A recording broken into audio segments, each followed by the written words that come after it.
7 o'clock, call to order. Stand for the pledge, please.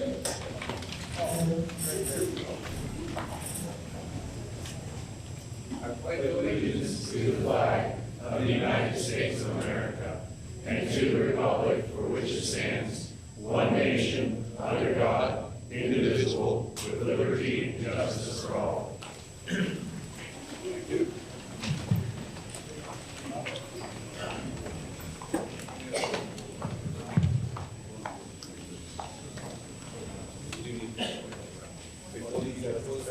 Temporary chair. At this time, we need a temporary chair. Second. All in favor? No such vote. Roll call, please, Secretary. Mr. Brooks? Here. Mr. Brown? Here. Ms. Kroll? Ms. Davis? Here. Mr. DeFrancesco? Here. Mr. Johnston? Here. Mr. Lynch? Here. Ms. Tyson Wright? Here. Mr. Gillespie? Here.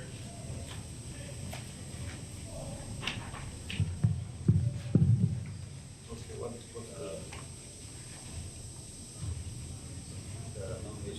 board member, that will be, Mr. Secretary, would you please let us know the names of the board members? We don't have to list them, but everybody received the list, does everything look okay with the list? Very good. Good, thank you. At this time, we need a nomination for the president. I'd like to nominate Jen Davis. Jen Davis. Okay, and nomination don't need a second. Any other nominations? Luigi?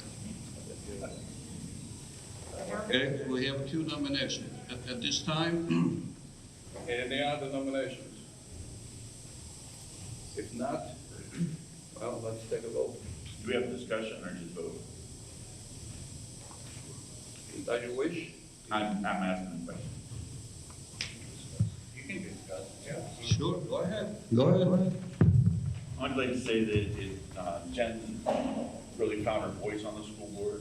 She's a staunch conservative, and with kids in the school, she's invested in the school and in the district. With scores dropping under the current leadership, spending going up, unnecessary lawsuits, I really think that we need to change the direction as a board. And I think that having Jen, who's has been involved since she got to PENNCREST, would be a good move for the students and the taxpayers of PENNCREST. Any other Comments? I have comments. I believe that Luigi should be reelected. I think that he has the experience to do this. He's retired, from my understanding, and time put into a lot of research and time goes into being able to direct this board. And I think he's the best qualified person for the job. Well, I hate to say it, but Mark Grove worked full-time and did an awesome job. Jason Backus worked full-time and they did an awesome job. So being retired, you're not supposed to run the school. You're supposed to set policy and how to enforce it. And such as that. But that's all I'm gonna say about that. I will say whoever is president, Luigi, I think one thing president and whoever's elected vice president should do for this year and from here on forward. As leaders, we need to start setting a better precedents within the board, knowing what our agenda, what our goals, what we'd like to see, what we'd like to achieve. And also, we need to take a harder look at some of these policies as far as attendance and what the expectations of a board member is. And I understand things come up and we all have issues. We will all miss work, there's no doubt about that. But there has to be in relationship to your elected official. I know we don't get paid a lot of money, but we still have an obligation to do a duty. I think we need to take a hard look at that, and also our committees. If whoever is vice president of the committees, I would like to recommend that the vice president be in charge of the committees for the simple fact of scheduling and setting things. We need to do a better job with our committees. Our committees the past year and a half have really we haven't done that great job. Thank you, Mr. Brown. Anyone else? Okay, if No other discussion, let's take a vote. Mr. Brooks? Jen? Mr. Brown? Jen. Ms. Davis?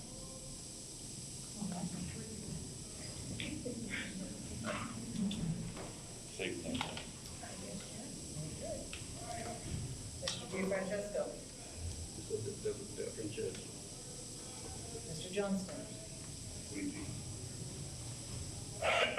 Mr. Lynch? Mr. Valesky? Take it right. Five to three. okay,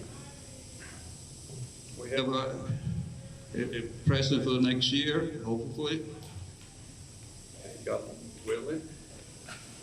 Okay, let's go to The the, nomination of vice presidents. Do we have any nominations for vice president?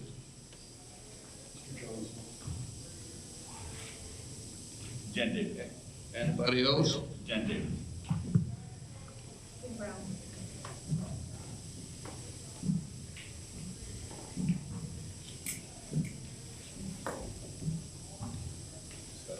Okay, do you want to, secretary, let them know what the nominations are? Hold on a second.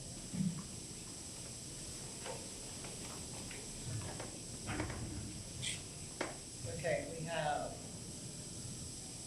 Mr. Johnston, Ms. Davis, and Tim Brown. Okay. Any discussion? For the vice president? If there is any discussion, I'll give you the microphone because it'll be a lot easier to understand what's going on. Yeah. All right, if there's no discussion, let's take a vote. Mr. Brooks? Tim Brown. Mr. Brown? Tim Brown. Ms. Davis? Mr. G. Francesco? Mr. Johnston. Mr. Johnston? Mr. Lynch?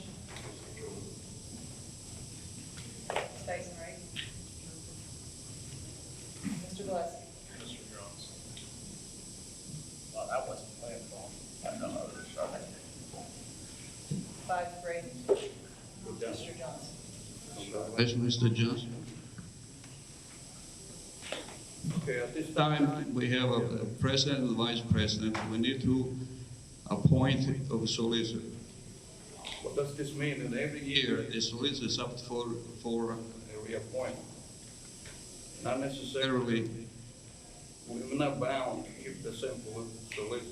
If the board feels that we have, and his service has been excellent, which I, that's what I think it was so far, then we can keep the lead present solicitor. I move for Quinn Law Firm. Second. Any discussion? discussion?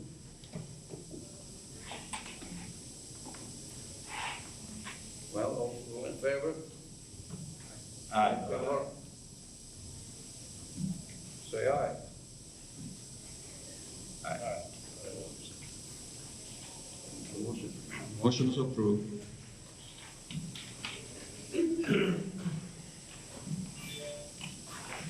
Okay, we have To appoint a PSBA liaison.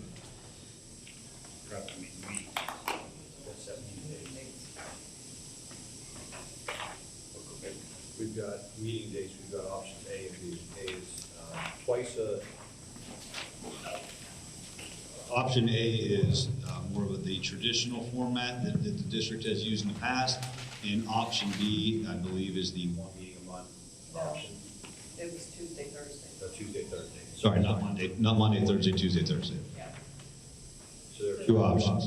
Monday, Thursday. so which is the motion we're going for? Someone has to make a motion for option A, which is Monday, Thursday, or B, which is Tuesday, Thursday.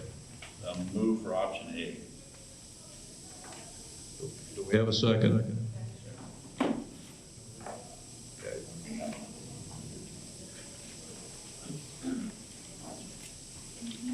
Any discussion at this time? Makes no difference for me. You know, I think the reason why, you know, we put Tuesday, because sometimes we have a lot of directors that just don't make the meeting on Mondays. And that was the reason. But anyway, now if you disagree with Option A, say nay, and we go to the option B for a Tuesday. So, okay, so any questions? Well, what's the Any majority? discussion? What's the majority want? I don't care. Doesn't matter to me either. Whatever you prefer. Just pick one. Okay with the way it is.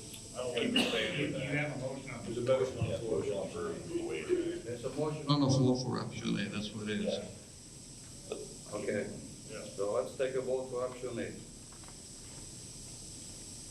You want a roll call? All, or you wanna, okay, all in favor for option A, say aye. Aye.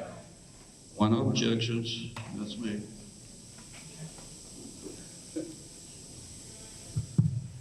Okay, now we're going to the Appointment appointment. of PSBA liaison. And perhaps you can explain what the liaison is? Yeah, we appoint an individual to coordinate activities and information with PSBA, the State School Board Association. They can be as active or inactive as they want. It depends on that member and the time and effort they have available. We usually have them in the village, used to be a representative. Is anybody interested in that, to be represented? Anybody, you might get through one.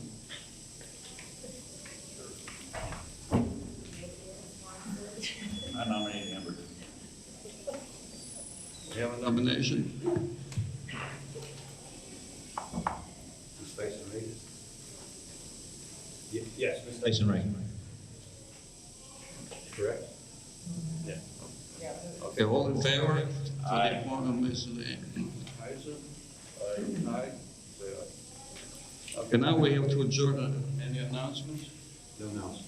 We have to adjourn the appointment, the reorganization meeting and go to the regular meeting. All in favor to adjourn, say aye. Aye.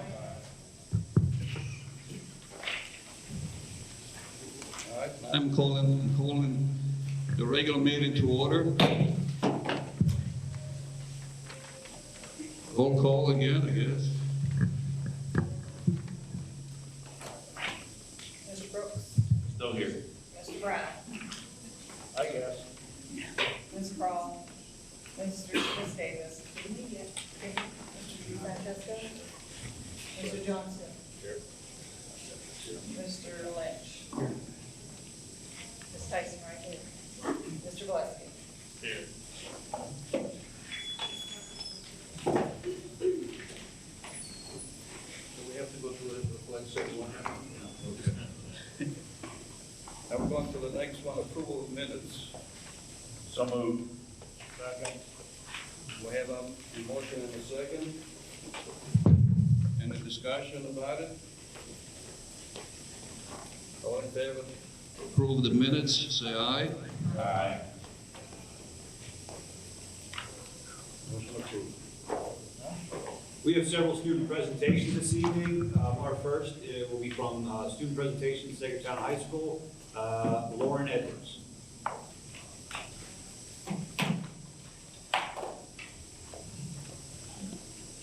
This is the right microphone, right? Yeah, you should go through that. Come over. You go lower. This is how that's done. There you go. Yeah. There we go. Is this better? Yes. All right. Hello, my name is Lauren Edwards, and I am here to update you on what is happening at Saegertown High School. Holiday celebrations are in full swing at SHS. Students and staff have been decorating doors and participating in different activities like Christmas movie trivia, ugly sweater contests, and gift exchanges. The music department's holiday concert will be December 19th at 7 p.m. This is the first performance under the direction of Miss Angela Graham, and the public is generously invited to attend. The lip sync competition returns December 21st in the afternoon. We look forward to seeing the great performance by students and staff. On December 8th, all students and staff reviewed the Pathways to Graduation guidance released in August 2022 by the PA Department of Education. Students have access through Schoology to the Pathways to Graduation handouts and a basic understanding of what they need to do in order to graduate from high school. Ninth graders who apply to Crawford Tech will be interviewed tomorrow morning, attend work sessions in the second semester, and find out if they were admitted in late spring. Students will take the winter Keystones next week. December 13th is the Keystone Algebra, December 14th is the Keystone Literature, and December 15th is the Keystone Biology. On December 12th, PENNCREST staff members will travel to Erie to attend a lecture by PBS NewsHour journalist Judy Woodruff. This is part of the Jefferson Educational Society Global Summit 2022. Saegertown will host Penn West Edinburgh versus Ohio University wrestling on Saturday, December 10th. Tickets are $5 and can be purchased from Coach Mulligan or at the door. Doors open at 5:45 p.m. and the action begins at 7 p.m. Saegertown State Wrestling Champ Cody Mulligan will be wrestling at 197 pounds. We would like to congratulate all of the fall athletes who were named to all district and region teams. You can view their names on our social media sites. Winter sports seasons are underway. We would like to wish all athletes and coaches the best of luck. The basketball team recently won the Sheffield Tip-Off Tournament, and the girls took second at the Northwestern Tip-Off Tournament. Thank you for your time. We look forward to updating you next month. For more Saegertown news, follow us at thepantherpress.com and on our social media. The holiday issue of the Panther Press will be released on December 21st in print and online. Thank you for your time. Thank you. Thank you. Thank you. Audrey Bullock from Cambridge Springs High School. She's going to come up. I'm going to put a couple of things on the projector for her as well.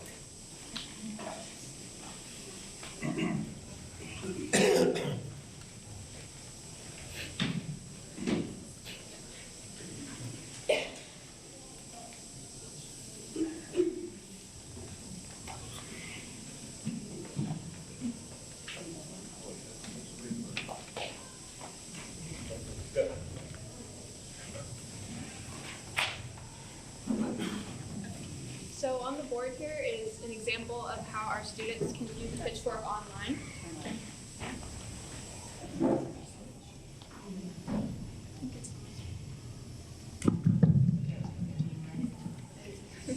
So an example up on the board here is how students can view our Pitchfork online. We're working on putting videos and sliding pictures into it so that it makes it more interesting and more technologically advanced. As you can see up there, it slides like a book. And a copy has been passed out to each of the school board members to look at.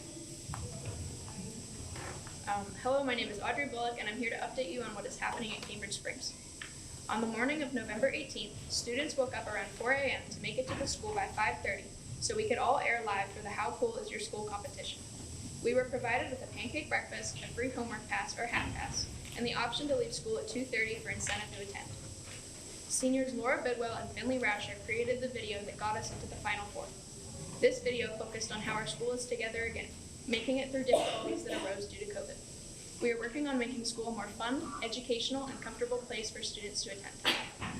Later that day, we held the Blue Devil Nation Games. Students were paired up with elementary students to compete in various games, including an obstacle course, cup stacking, and more.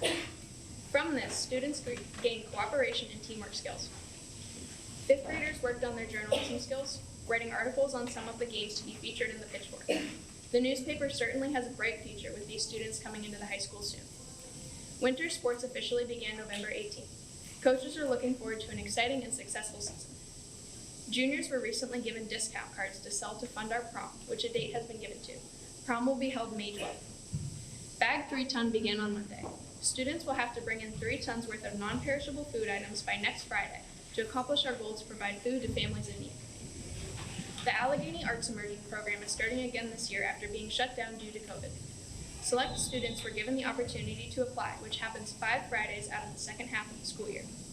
One of the requirements to apply for the program was to write a short essay on how a person influenced us in our life. On Tuesday, 5th graders at the elementary school attend J.A. BizTown, where they go to learn about financial literacy and career readiness. They work at a job for a day, earn a paycheck, and spend their earnings. This is important because students should be taught how to handle their money during their educational years so that when they graduate, they are ready for the road. After J.A. Biztown, a Citizen of the Day award is given to a student who shows outstanding effort and understanding of financial literacy. The Citizen of the Day was Allie Melford. Congratulations, Allie. In technology class, grades K through 6 are participating in the Hour of Code. The Hour of Code is a self-paced program through which students solve tutorials, learning the introduction to computer science. CSES has been participating in the Hour of Code every year since it began in 2013. The PTO continues to see an increase in participation this year and has a full slate of officers and others attending meetings. Recently, they hosted a family game night. Today, they held a Santa's workshop, and art night is this Friday. The elementary music program continues to grow, with over 30 students in 5th and 6th grade involved in instrumental lessons, and 4th and 6th grade students in chorus. Their all-school sing will be held Thursday the 15th, followed by their winter concert that evening. Thank you for your time. I look forward to updating you next month on what's happening at Cambridge Springs. Thank you. Thank you. And just to make sure you understand what we passed out to you, this is the latest edition. Our next one is coming out tomorrow. So you could go online and view it just like the students do in that EPUB format, which is brand new to us. This is our podcasting channel. All you have to do is go in there and you can hear kids doing interviews, talking about issues, talking about things that are going on, you know, sports events, all those kind of things. So I'm really pleased with Mrs. Schultz is also helping us, and just the amount of technology and experience that the kids are getting is outstanding, and I don't want you to miss out on it, so we brought you some samples. Thank you. Maplewood submitted video, so I don't play that video, but I was struggling with the sound, so bear with me for that. This month of November has been busy here at Maplewood High School. Sophomore Lincoln Kier earned a trip to states in cross country, and we were able to send him off November 4th. The school held a rally for him as he headed to states with his coach. Lincoln earned 117th place out of 269 runners. This was Lincoln's second time earning the state championships. The boys football team had an exciting playoff win over Lakeview to propel them into the playoffs. The Tigers fell to Lakeview earlier in the season 24-7, but surprised them in the first round with a 33-24 win. The Tigers fell the following week to Reynolds. They ended the season with a 5-7 record and finished 5th in District 10. The girls' volleyball team had a very exciting month as they swept their way through the playoffs and into states. For the 6th time, the Maplewood Lady Tigers earned a state championship on November 19th. The girls swept every single opponent throughout the playoffs, including the final match against West Branch. Maplewood High School had a few student athletes earn all-region, all-district, and all-state honors. Freshman Dylan Dewey earned second-team all-region in golf. Junior Sylvia Wright and sophomore Shauna Pillar earned first-team all-region, and sophomores Rin Post and Laura Slegel earned second-team all-region for cross-country. First-team all-region, all-district, and all-state for volleyball went to seniors Sadie Thomas, McKenna Crawford, and Bailey Vardell. Second team all-district went to junior Elizabeth Hunter. Seniors Ethan Peterson, Ben Gilberto, and Cole Doolittle earned first team all-region for football. Juniors Mason Davis and Elliot Bouchon earned second team all-region. Senior Sadie Thomas earned all-region for special teams. We're not sure, but this might have been the first time a student athlete from Maplewood earned all-region status in 2 sports at the same season. We're very proud of our student athletes here at Maplewood High School.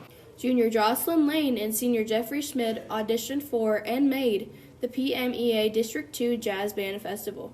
Jocelyn was second overall on tenor sax and made the first band, while Jeffrey was 5th overall on trombone and led trombone in the second band. The festival will be held on February 16th through the 18th at Cathedral Prep.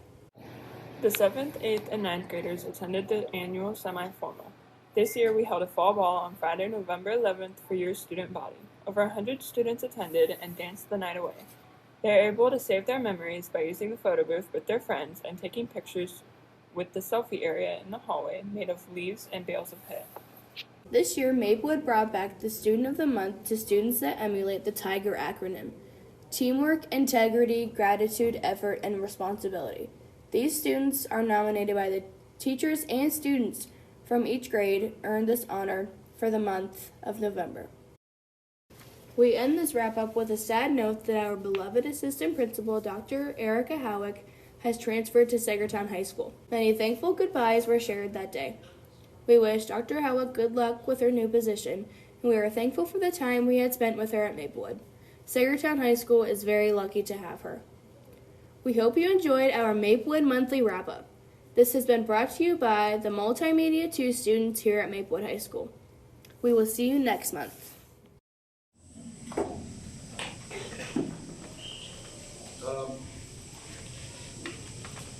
We're going to do the class nominations for both November and December, even though I don't believe the winner for December was announced yet. But November was Ben Live. Do you want to hope to say some nice things? So I'll just read a little bit. Ben Live is a leader at Cambridge Springs High School. He embodies everything a Northwest PA class act emerging leader represents, and is our nomination for December. Thanks. He is our president of our senior class and vice president of National Honor Society. He is a dedicated student that values high-level thinking and academic prowess. He is taking a number of AP courses and strives to learn as much as possible. In class, not only does Ben do a spectacular job at asking higher-level questions and answering questions that lead to the information to where you are headed, he is often found helping classmates. He thrives at academic conversations, both for the purpose of helping others, but also to extend his level of understanding. He was just going to tell you his next plans. Congratulations. Thank you. Yeah, it's an honor. Yeah, my next plans, I plan on getting a bachelor's degree in either history or business. Then after that, possibly law school. And at some point, I want to write and publish a couple novels. Plans. Do you know where you're going to head to college? I'm looking, my main two are either Penn State, Maine, or Pitt. So, all right. That's it. Great choice. Congratulations. Next is our nomination from Saegertown High School for November, Brady Greco. Brady's a positive student that typically has a smile on his face. He's outgoing and willing to assist others. He's a hardworking, dedicated, he has integrity and is always cooperative. Brady is a leader in every sense of the word. NHS president, senior class president, a role model to younger students through his active community service. He's a referee and clinician for volleyball. He has been a captain of the volleyball and basketball teams, member of the Key Club, officer of the Young Conservative Club, and a member of the Math and Science Club. He does all this while being a top member of the school based on his GPA, also in the class. He works hard on schoolwork, treats other students with respect, and contributes positively to the well-being of school. Congratulations.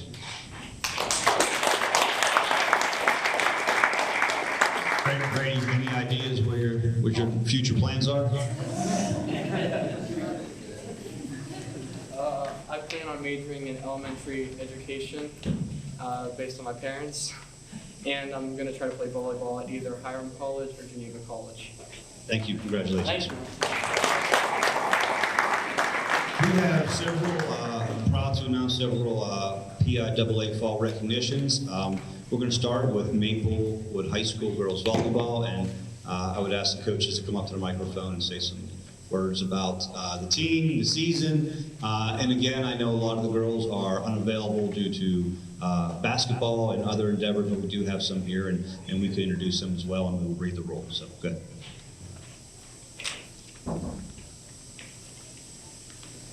I'd like to thank you for this recognition on behalf of the Maplewood girls volleyball team. As Dr. Glasspool said, we have three-quarters of our team plays basketball, which is not a bad thing, so they all had a game tonight. The members of our team that we have here are Izzy Somerville, they're a junior. So beside her is Miley Crawford. You can stand up, that's okay. Freshman, Miley Crawford. Bree Neely is also a freshman. And our lone senior that is here is McKenna Crawford. So great season. I'm just going to give you, also have Allison Paula here as my assistant coach. We also have Jason and Nicole Amy as our coaches that could not be here, and Madeline Nichols. I'm just going to give you a brief summary. I could talk all night on volleyball. It's my passion. I love it. I love coaching. Obviously, I've been around for a long time. But for those of you that did follow us, this pretty much all started September 27th. We went to Cockerton and we got swept off the floor. Actually, we got embarrassed. I wanted to walk out of the gym with a bag over my head. It was bad. So that's one of those things. We went back to the gym and we said, let's restart things. So we went back on September 28th and we changed the entire lineup. And after that, we went on to sweep everyone. We were 18-0, and then we were able to attend the state college tournament, which I want to thank our board members for allowing us to do that. I don't think you really realize how important that is to get outside of the district and being able to play the quad A schools, state-ranked schools. And it made a difference, made a huge difference. Went to Shaler, went to state college, lost in the quarterfinals, but we actually lost to all quad A schools when we were there. Then we, from there, we came home, won our home tournament, and we beat Cash in the finals, went undefeated for the day. And we played Cockerton on October 20th, and it was a close match, went 3-2, but I felt if we could get out of our district, we have a chance because District 10 is pretty strong on volleyball. From there, we never looked back. We went 21-0, never lost a set. Girls just played phenomenal. You could just see the level of the game just stepped up to the next level. And they, we just sort of looked on focus, team, and the support in our community was fabulous. We could not have done it. Small town, community. We went all the way to Mechanicsburg. I wish it was closer. I know we would have had more people there, but we took a spectator bus. These kids got up at 4 o'clock in the morning and rode on a cold school bus all the way there to cheer us on, and we needed every ounce of that. And so with that community support, we were able to bring back the gold for the 6th time in Maplewood school history, and I'm just very honored to be a part of that. And I'd like to thank you for all your support that you've given us throughout the year. And Allison, I don't know if you really want to talk, but Allison has been a great support to me as well. Allison was one of my former players, and now we got her back in the district, thank goodness. And it's been wonderful to have her at the high school. I have that connection, I'm at the elementary, but to have her around the girls all the time at the high school, it's been a great support. So again, I could talk forever, but I want to thank you for this time and for the recognizing the girls that would have loved to have been here. They want to all say thank you as well. Okay, thank you. Thank you. Thank you again. We also had some cross-country student athletes participate in the PIAA state championship match. Lincoln Kier is not here, was unable to make it. He was on the Maplewood High School video, so we congratulate him. Saegertown High School has a student athlete, Coach Hedrick. Come on up, Sam. Let's stand up here. Wherever you want. Certificate. First, congratulations to Maplewood Volleyball. To win a state championship is a unique and an amazing thing. It happens to one school every year, and that school has won it several times. Congratulations to your team and all of the people that have been recognized for sports and other things. About Sam, first of all, he's my kid, so it's easy to talk about him, but it's hard to talk about him at the same time. He is only the 2nd runner I've ever had in 21 years of coaching cross country to make 4 trips to Hershey. He medaled there in both his freshman and sophomore years. Last year when I spoke here to you, board members, I finished by saying that though Sam's junior year was not his best, I fully expected him to return to form with a vengeance. Well, he did just that. He won the District 10 championship race at Titusville the last weekend in October. And that was really fun as a dad and a coach to see that. Won by many, many seconds. It was a blast. Then at States in Hershey in the final race of his high school career, he sprinted to 19th place, earning his 3rd state medal and becoming one of only 3 Saegertown runners to do that. He had a great season and incredible career. I will miss him immensely on the team. He is undecided about his future plans still, but he may run in college or he may enlist in the military. We've been speaking with military recruiters during my free period at school. And he's visited Allegheny, and he still has some other options on his plate. Either way, I'm going to miss him as a runner and a leader on this team. He's been a runner and a leader since he stepped up in 5th grade and decided he was going to do this great sport, best sport on the planet, cross country. He will be missed. Thank you.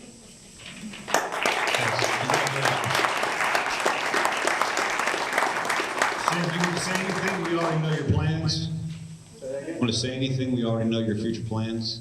Yeah, like my dad mentioned, military and running in college. Undecided. You're running either way. Thank you. Congratulations. Last presentation, Debbie Miller, AEA president would like to say a few words. We have a citizen. Good evening. I just wanted to take this opportunity to reintroduce myself. I've been here like every month for the last, I don't know how many years, as the vice president, but I am now stepping up and replacing my esteemed colleague, Melissa Statman, who has gone on to a position in the state of Maine. I have huge shoes to fill, but the first thing that I would like to do is to offer myself and the membership of teachers, we are here to work with you as the school board. And I was just thinking of all the things that I see on the agenda tonight, and every night that I've been here serving the teachers union as a representative. And there's a lot of things that we could help you with and provide input. We're fully aware that it's your call, it's your job to adopt policies and implement them and all of that. But couldn't we help you and provide insight from the point of view of a teacher? And I bet you that others would join us in that. I bet you would have parents that could sit in advisement to the different committees that you have. And I bet you have students, because I see great ones here every month doing that. So that's my offer to you. The door is open. We'd like to work with you moving forward. And let's make PENNCREST someplace that's sought after by families. They want to move here. They want to raise their families here and make it a great place for kids. Let's really be honest about and intentional about making our decisions all about what's best for those kids. Thank you. Thanks, I appreciate it. If there are any students here who want to step out because they have practice or want to go see an event, please do so at this time. You're not going to hurt our feelings. Kind of dark out there. While they're leaving, just as a reminder, we have 7 registered speakers. When you register to speak, 24 hours in advance, you get 5 minutes to speak. Anybody who wants to speak on any agenda item has 2 minutes who's not registered. Our policy also says that speaking will be limited to 30 minutes. I just ask that if you speak, you are as concise as possible. With that, anything else, Mr. DeFrancesco? Well, to make it equally to all the speakers, you know, if you would like to see every speaker spend 4 minutes, that will give the total time will be less than 30 minutes, and we won't be in violation of the policy that is in effect today. So the first speaker is Stacy Tracy. Would you come to the microphone? We got 4 minutes. Ms. Hedrick, if that microphone doesn't work, I'll let you use this one. So please, just use this one.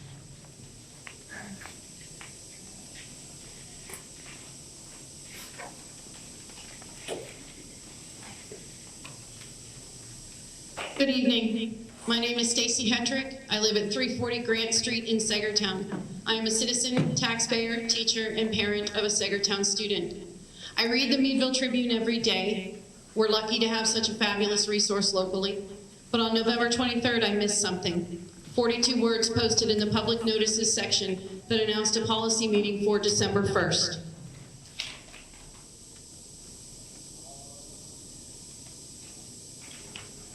It was only printed one day. It was not posted to the PENNCREST website as many other school boards do, and apparently it was posted on the doors of central office. I also missed that. But the board followed the law, I guess. What a meeting it must have been. 10 policies are on the agenda tonight. Many of them, like policy 109.2, were just revised and approved in July of 2022, 4 months ago. Why revisit them? What has changed? When the draft policies were posted to the board docs this week, I was astounded and crushed. Nearly every one of these policies seems designed to restrict students' access to information, resources, activities, and support. Policy 109.2 regarding library resources is particularly restrictive, discriminatory, and probably illegal were it to be approved. But that won't concern you. You have the votes to pass it. In fact, you have the votes to pass whatever ideological founded wrong-headed policy you conceive or find in Texas or Central Bucks School District, which has the most restrictive library policy in Pennsylvania, or some other place that provides model policies for citizens with your particular agenda. And your agenda is no secret. Your playbook comes from the American Family Association or Focus on the Family or some other group that provides discriminatory language for you to cut and paste into your documents like you did with the anti-CRT policy you passed earlier this year. But I want you to know, people are watching. The ACLU is watching. The Governor's Commission on LGBTQ Affairs is watching. Local attorneys and champions of LGBTQ+ students and families are watching. Title IX advocates are watching. Local people who don't share any part of your agenda are watching. And most of all, the future is watching. I have 2 requests of the board this evening. Do better at advertising your meetings, please. 42 words printed one time is not enough to inform the public. Democracy dies in darkness. Please do better. Try to accept the idea that public schools serve everyone. As each year passes, we will have more students and families who have loved ones who would be harmed by your supposed policy ideas, which are clearly discriminatory and run counter to the ideals you purport to support with your anti-discrimination resolutions. You were elected to serve this district. You righteously believe that you know best, and you will do what you will do. There are 5 open board seats in 2023. I strongly encourage any citizen of PENNCREST who finds these policies as abhorrent as I do to please run for school board. Help usher PENNCREST into the future instead of seeking to return it to some narrowly held vision of the past. I will leave you with 45 words to counter your 42-word public notice. These are words that every student who comes through my journalism program memorizes. Congress shall make no law respecting an establishment of religion or prohibiting the free exercise thereof, or abridging the freedom of speech, or of the press, or of the right of the people peaceably to assemble and to petition the government for redress of grievances. I would like to thank you for your time.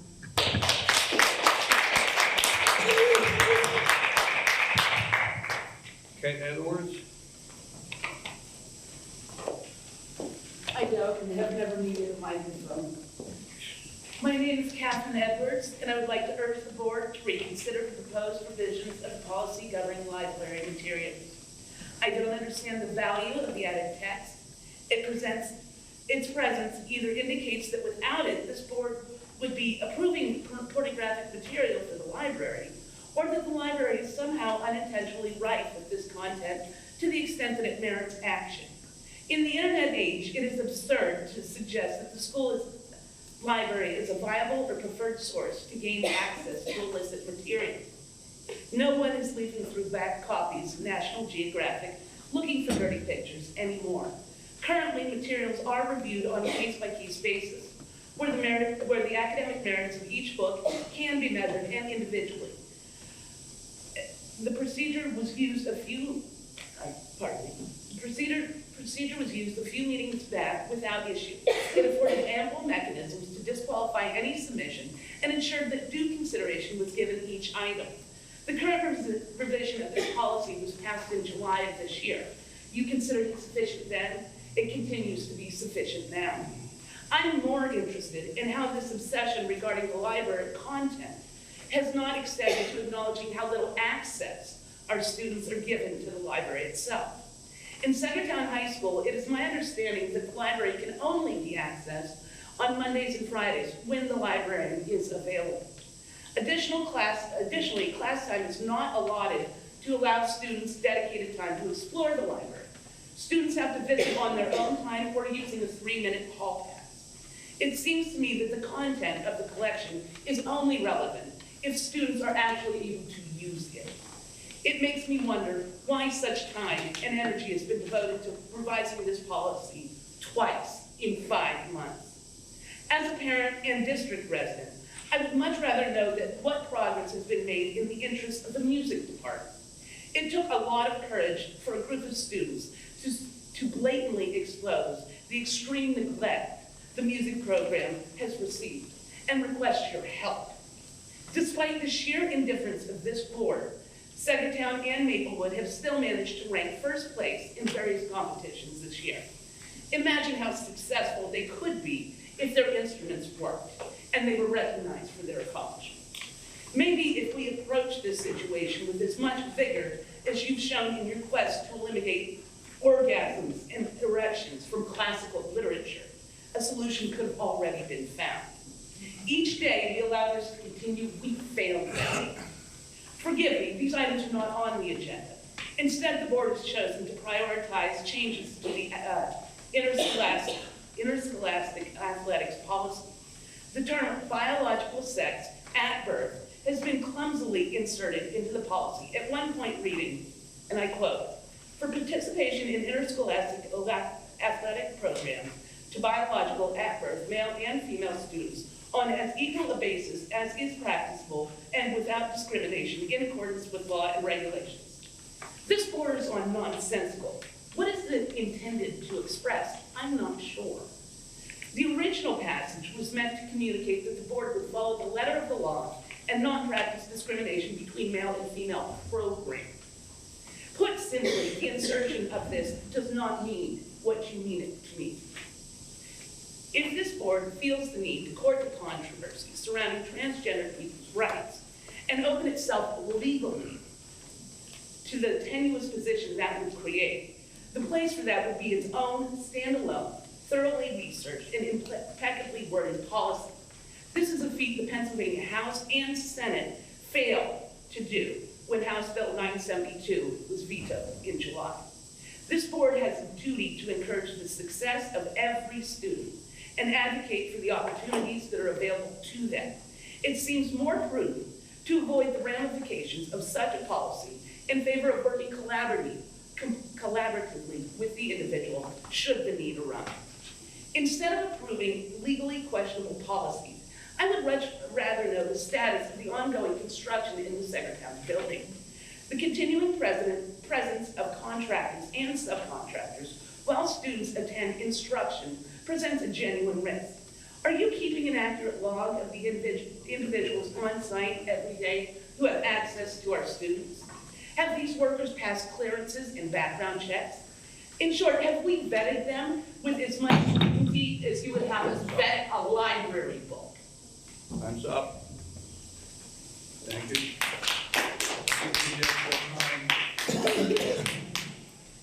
That's just a hearing. I do need it because my voice is pretty bad. Does this work? You surely can't hear it back there. Can anybody hear me? No, I can hear it. Okay, you know what? Give me that other mic that Mrs. Centric has. And let me just stand over here. Thank you so much. Hey, Merry Christmas, everybody. Merry Christmas. Merry Christmas, indeed. Well, I don't know where to start, but take a deep breath and just say, you know what? I read those 42 words in the Meadville Tribune, and I came to the meeting, and other people did too. It's amazing what you get when you read the paper. I'd like to say this, I also read the Meadville Tribune most recently a week or so ago, when I saw that there was a poll asking the community about how they felt about limiting materials in libraries. Seems to me that that poll resulted in a 74% majority of citizens in this community that participate in the Meadville Tribune for the restrictive of this kind of garbage in the libraries. Well, let me just go back to what I was going to say. You may be thinking that I'm here to cause problems, but I'm not. I'm here as a friend and as an ally. And I think that if we want allies, we need to stand up for what is right. And when libraries contain subjects that sexualize children, it's wrong. It's not a political issue. It doesn't matter what our sexual preference is. It's just wrong. I don't see how this is offensive to any good person. I came to the meeting. I read the policy. I ask you, have you? It's reasonable. It's good language. This policy has been used in numerous school districts across the country in the last year and has been successfully implemented and has been rarely challenged. Same exact language, or very, very similar. I am glad that the ACLU is watching. I'm glad. I'm glad the NEA is watching. I'm glad that the gay and lesbian group is watching. Watch this get passed. Could be passed 5-4, maybe 6. maybe 7. Wouldn't it be great if that policy would be passed by 8-1? That's where I think we're at. I am the father and the grandfather of PENNCREST students and alumni. I am also the husband of an amazing woman, and together we stand as supporters of these policies, as protectors and defenders of innocent children. After attending the recent committee meeting and becoming aware of that Meadville Tribune poll and articles, I was prompted to come and share. We have feelings about these issues. We recognize that there is a need for men and women to stand up for their families, to stand up for traditional family values, to stand up just for what is right and true. As 74% of the Meadville Tribune readers indicated. We have found through simple investigation using resources found at the district's website that this district has left the back door open to malicious actors that seek to sexualize children through the library system. Many titles that populate our bookshelves do violate our children's right to innocence and demonstrate inappropriate and objectionable material. So tonight, I'd like to commend these honorable men and women on this board as you seek to correct these past wrongs and implement measures that will assure wholesome library content. Who among us could ever advocate for the sexualization of children? It's not a political issue, as I said. It should be a consensus maker. It should be a no-brainer. Once you become aware of what is right underneath our noses, I am sure that you as board members will be appalled and be embarrassed that we have invested hard-earned taxpayers' money on the books that could only be categorized as smut.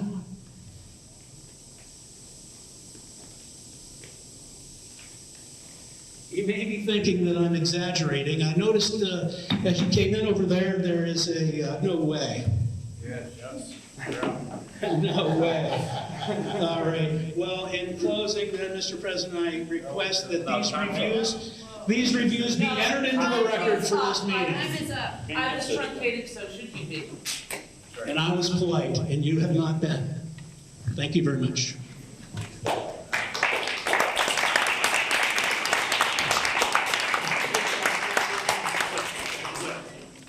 Squeeze the back end, it's just pop over. Perfect, thank you.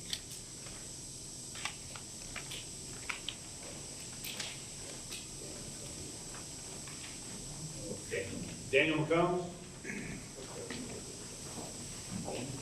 Good evening, I'm Daniel McComas. I live in Troy Township, Maplewood School District. Some of y'all have met me before. I'm the 9th generation of my family to live on our farm. My grandchildren are the 11th generation. I have connections to this community for a long time. A lot of people in this school system do not. And I'm pretty upset. I answered the poll that Dan talked about. I voted that it was a bad idea to sexualize our children in schools. My daughter fell victim to the sexualization campaign that went on in Maplewood. She was encouraged by the former guidance counselor. It was hidden and covered up from me by the school, by the former superintendent, and by several members of the staff and faculty there. She has now cut her breasts off. She grows a beard. She is plagued with health problems when she has never been sick a day in her life. Okay, she has alienated her entire family. She has ruined her life.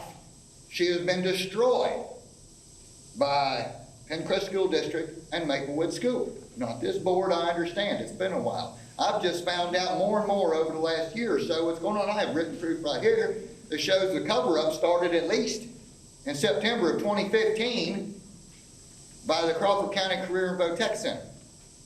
It was going on in Maplewood. These books on the sexual perversions have no business in our libraries. CRT has no business in our schools. I'm tired of hearing about my toxic masculinity, my horrible whiteness. I'm tired of being told that little boys can be girls and little girls can be boys, because they cannot. There are two genders, and God is real. Period. Every time I hear something, it's all this crap. Somebody wants to sexualize our kids. They let them wear, they dress like hoochie mamas out here in the school with the tight breeches. You can see everything they got. 12-year-olds, 14-year-olds. I've been to schools to pick up my kids. When I was in school, you was not allowed to dress like that. I grew up in northern Kentucky, where it was extremely conservative, the tobacco belt. We were not 2 inches above the knee.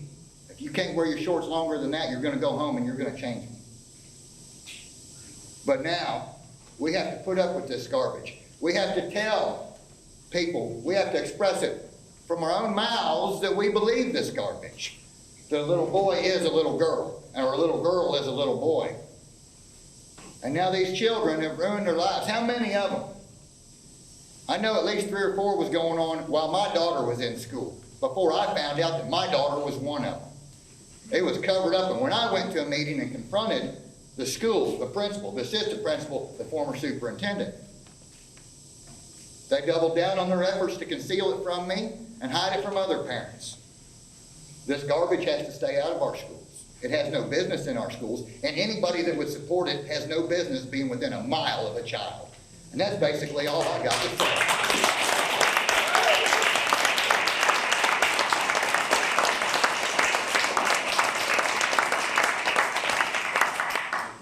Brenda? Next speaker, Brenda. You don't even want to try the last. I didn't. I didn't. Kidding. You're not a coward. I appreciate your comments. God bless you.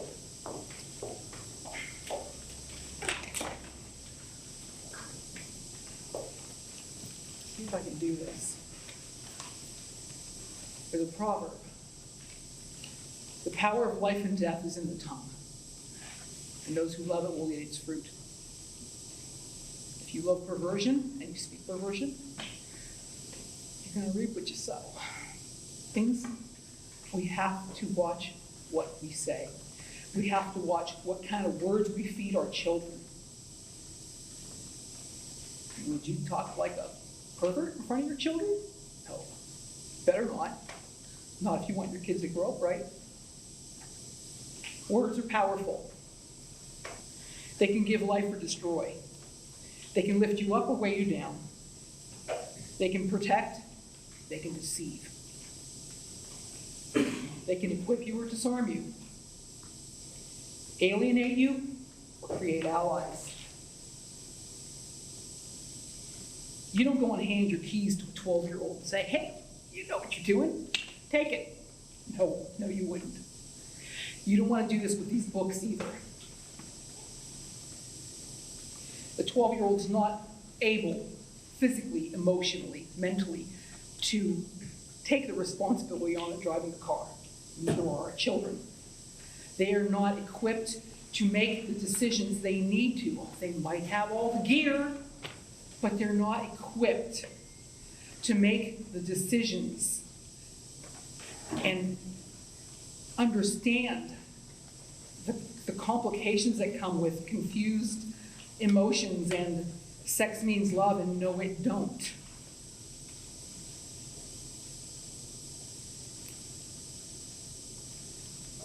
So these books are the words of a predator. I was shocked to find out that Judy Blume, who writes great books for little kids, or so I think, maybe I should go read them all, wrote a book like this, full of garbage. I wouldn't let my 15-year-old granddaughter, much less anybody else, read it. These are words used by a predator to seduce, to groom. If they talk to your kid, your grandkid like that, right now, you'd be throwing their butt in jail. But no, they're going to use license and the law, kind of, to kind of skirt around the issue.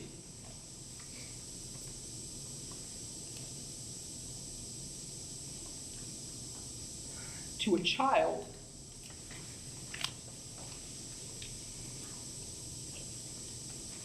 they don't understand. We have to safeguard them. We have to protect these kids.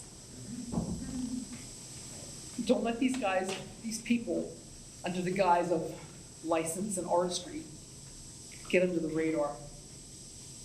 That's exactly what they're doing. They're trying to raise our children's curiosity that they might be able to be approached easily. Hey, let's try this. It'll be fun. This reminds me of sitting on the bus and hearing the boys talk dirty. And you go home and you're like, what was this all about? But then you're curious. It's not something that should be happening. But we let little bit by little bit get through. And now the dam wants to break. And when the dam breaks, it's going to take every one of us with it. We're not going to survive. The country will go down the tubes because the world is going down the tubes. Because some people are getting their way. Thank you for your time. Good evening, folks.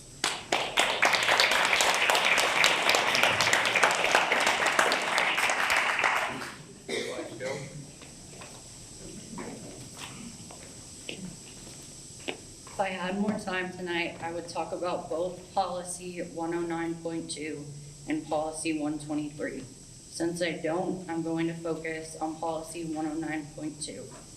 Libraries are supposed to have a wide variety of materials to stimulate growth in factual knowledge.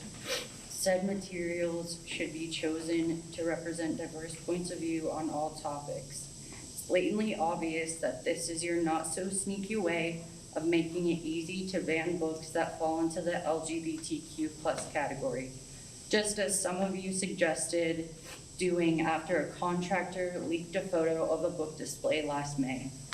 By destroying the literature we love, you are decimating our existence. In previous meetings that I've attended, a Bible verse is mentioned at least once in the citizens' comments. Your grounds for banning LGBTQ+ books is that they're sexually explicit and inappropriate for young minds.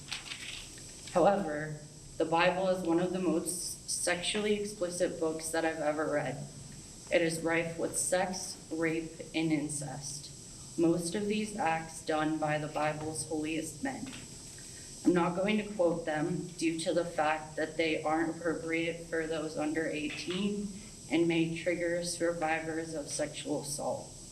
Your opposition to its banning is promotion for those very sinful deeds. It also goes against your reasoning for banning LGBTQ+ books. You may not remember, but a lot of classic books used in high school classes contain some mention of sex, such as Romeo and Juliet, Gulliver's Travels, The Odyssey, Ulysses, and The Catcher in the Rye. Book banning has been around since the 1600s. The majority of the time it is done because it goes against the person who is trying to ban the book's views. It is also done to silence victims of racism, homophobia, transphobia, etc. They are trying to erase history so that the students only learn what they want them to learn, thus whitewashing history. Before you think of passing policies such as 109.2, 122, and 123, as well as the others, I would like you to keep in mind what is happening in Central Bucks School District. The district is inviting lawsuits and loss of funding with policies such as these. The ACLU said it well. These are children who need support, not more trauma. We also hope that the adults who are perpetuating such disgusting, toxic, and discriminatory policies come to their senses and do the right thing. If not, they should stay out of school administration and policy making. They are unfit to have power over the lives of children. I'd like to leave you with a quote by one of my favorite authors, Lori Halse Anderson. Censorship has nothing to do with protecting children. It has to do with protecting adults who don't want to have difficult conversations with those children.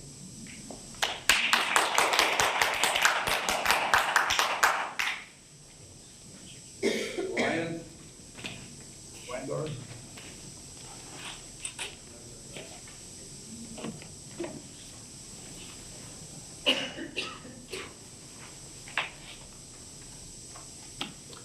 Good evening, Mr. President. Thank you for the opportunity to speak. I'm going to pick up that Bible and read it to you right now.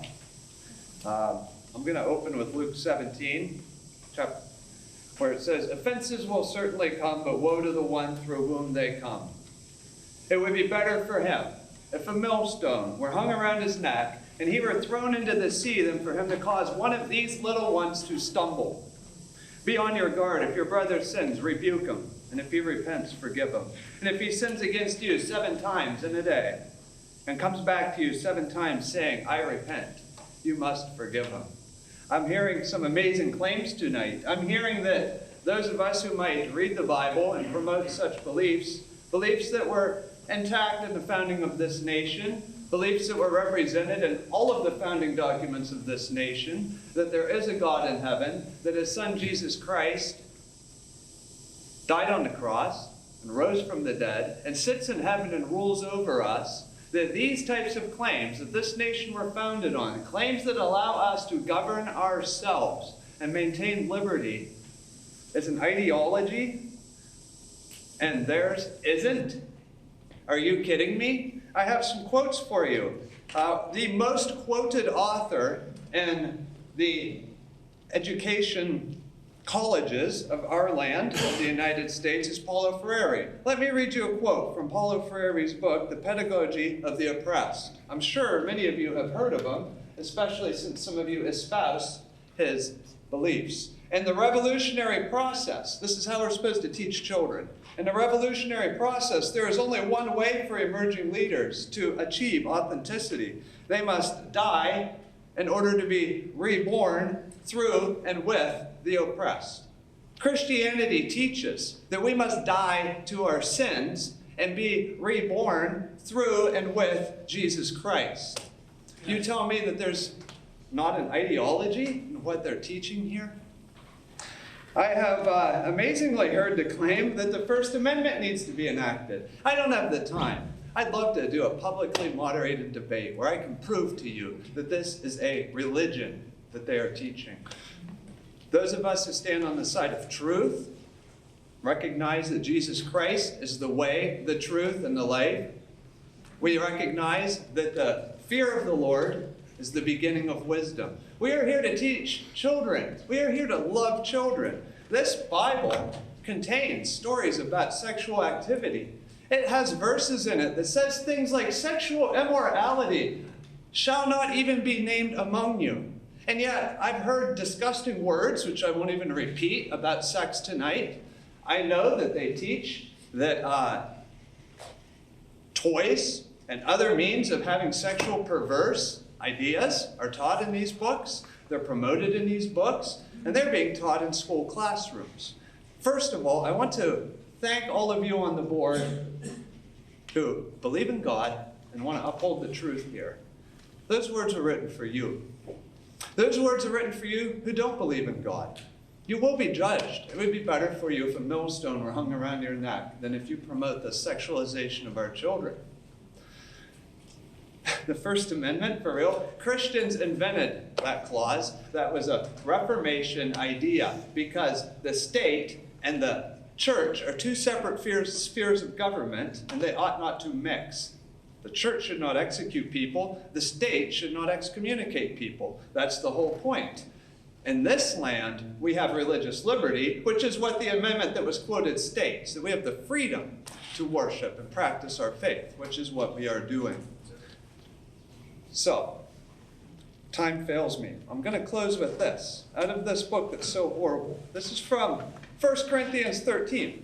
Let's talk about it. Love is patient, love is kind, love does not envy, is not boastful, is not arrogant, is not rude, is not self-seeking, is not irritable, and does not keep a record of wrongs. Love finds no joy in unrighteousness, but rejoices in the truth. It bears all things, believes all things, hopes all things, endures all things. Thank you, Mr. President. Thank you.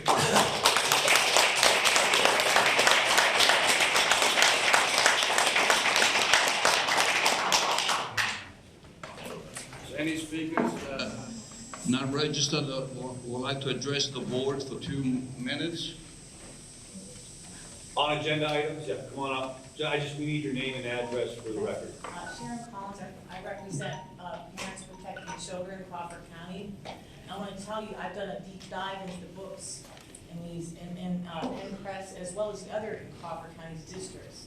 I want to tell you, I have read the excerpts from these books, and they describe sexual acts, very descriptive, names, things that you don't want to read, because when I read these, I cried after doing it for so long. I'm going to tell you, it's there. Go to bookbooks.org, find the book, go to Fullett Software, look up your school.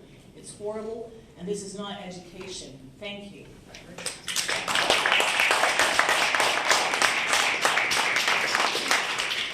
Anyone else? I'd like to speak. Yeah, in particular, one of the things that I was unable to say the last time that I was cut off at 4 minutes instead of 5 was just this, that the athletic policy that has also been proposed, which is quite important, is necessary to protect women's sports. Necessary to protect women's sports. This policy is common sense. You know, many people say follow the science. Follow anatomy. Follow biology. Follow physiology. Follow engineering mechanics. And you will find that the structures of the human body of the opposing sexes are so drastically different that it would be totally unfair to these women that stood here today and that were state champions in volleyball that could be easily crushed by biological men, transgendered into women or whatever, however you would say it. They would physically crush these girls in competition. That's why it's unfair. That's why the policy is legitimate. Thank you.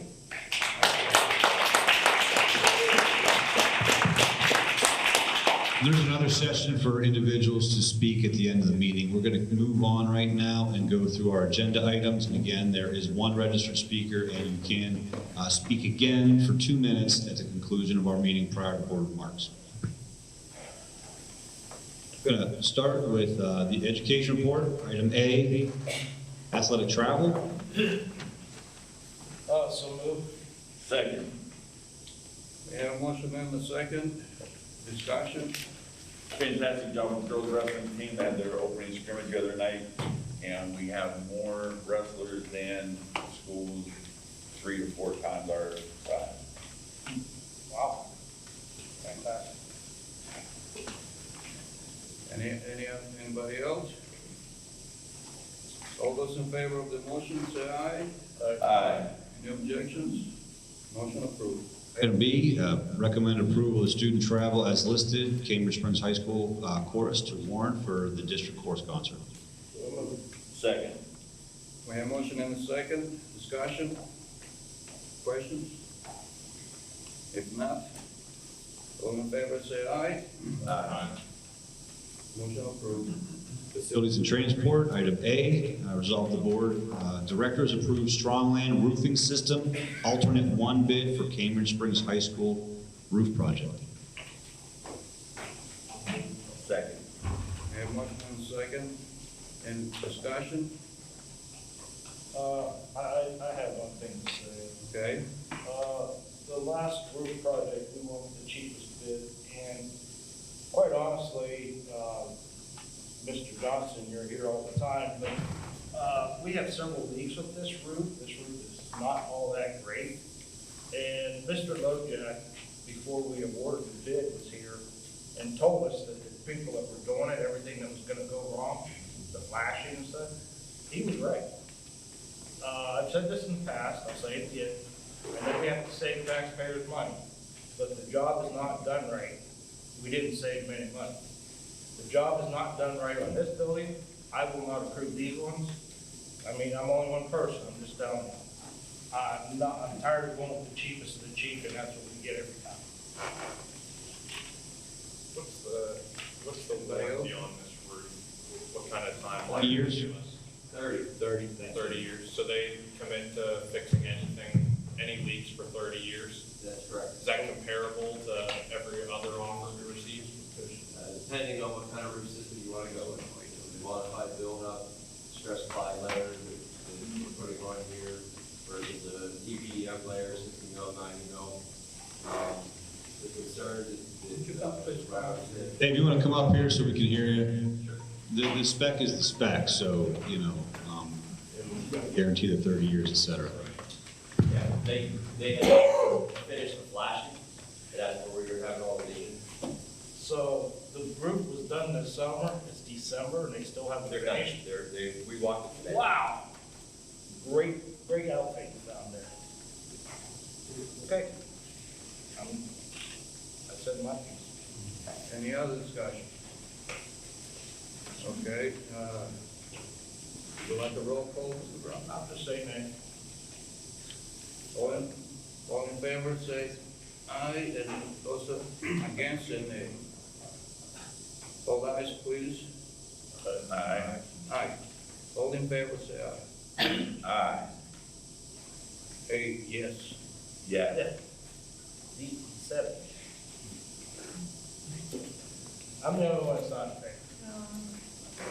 Do you want to do a roll call? Can we just do a roll call vote, please? That's what I asked you, if we want a roll call. All right, roll call. I'm not the president. You're not the president. Mr. Brooks? Yes. Aye.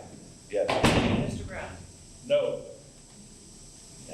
Ms. Davis? No. Mr. Francesco? No. Mr. Johnston? No. Mr. Lynch? Ms. Tyson Wright? Mr. Valesky? No. 7-1. For no's. No. 7 no's. 1. Is there any direction from the board on what you'd like us to do? Mr. Brown? Well, I'm not planning transportation, I just voiced my opinion. You've been in charge of planning transportation, but you guys have allowed a lot of stuff to go. There's a whole list of stuff we're gonna go over after this meeting that involves our safety. And I'm extremely upset about that planning transportation has not done a good job. But the roof has been leaking here. There's been buckets in the front office, there's been buckets in other parts of the school. It may be guaranteed, but if they don't come back and fix it, it's guaranteed. We spent millions of dollars on these buildings to keep our kids warm, safe, and dry. I don't think we're doing that great job. So you guys set the direction. You're president, vice president, you're head of plant transportation. But I'm saying the cheapest is not always the best.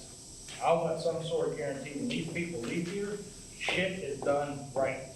This coming back, we'll fix this, we'll do that. No, it does not work. I don't care who you are, it doesn't work. Mr. Johnson, you okay if we get a committee meeting together and move forward? All right. As soon as possible. Thank you. Okay, next. Can I also add? Yeah, absolutely. Yeah, I'm not against awarding this to them, but I also I'm hearing both sides, so I wanna confirm one way or the other before we vote.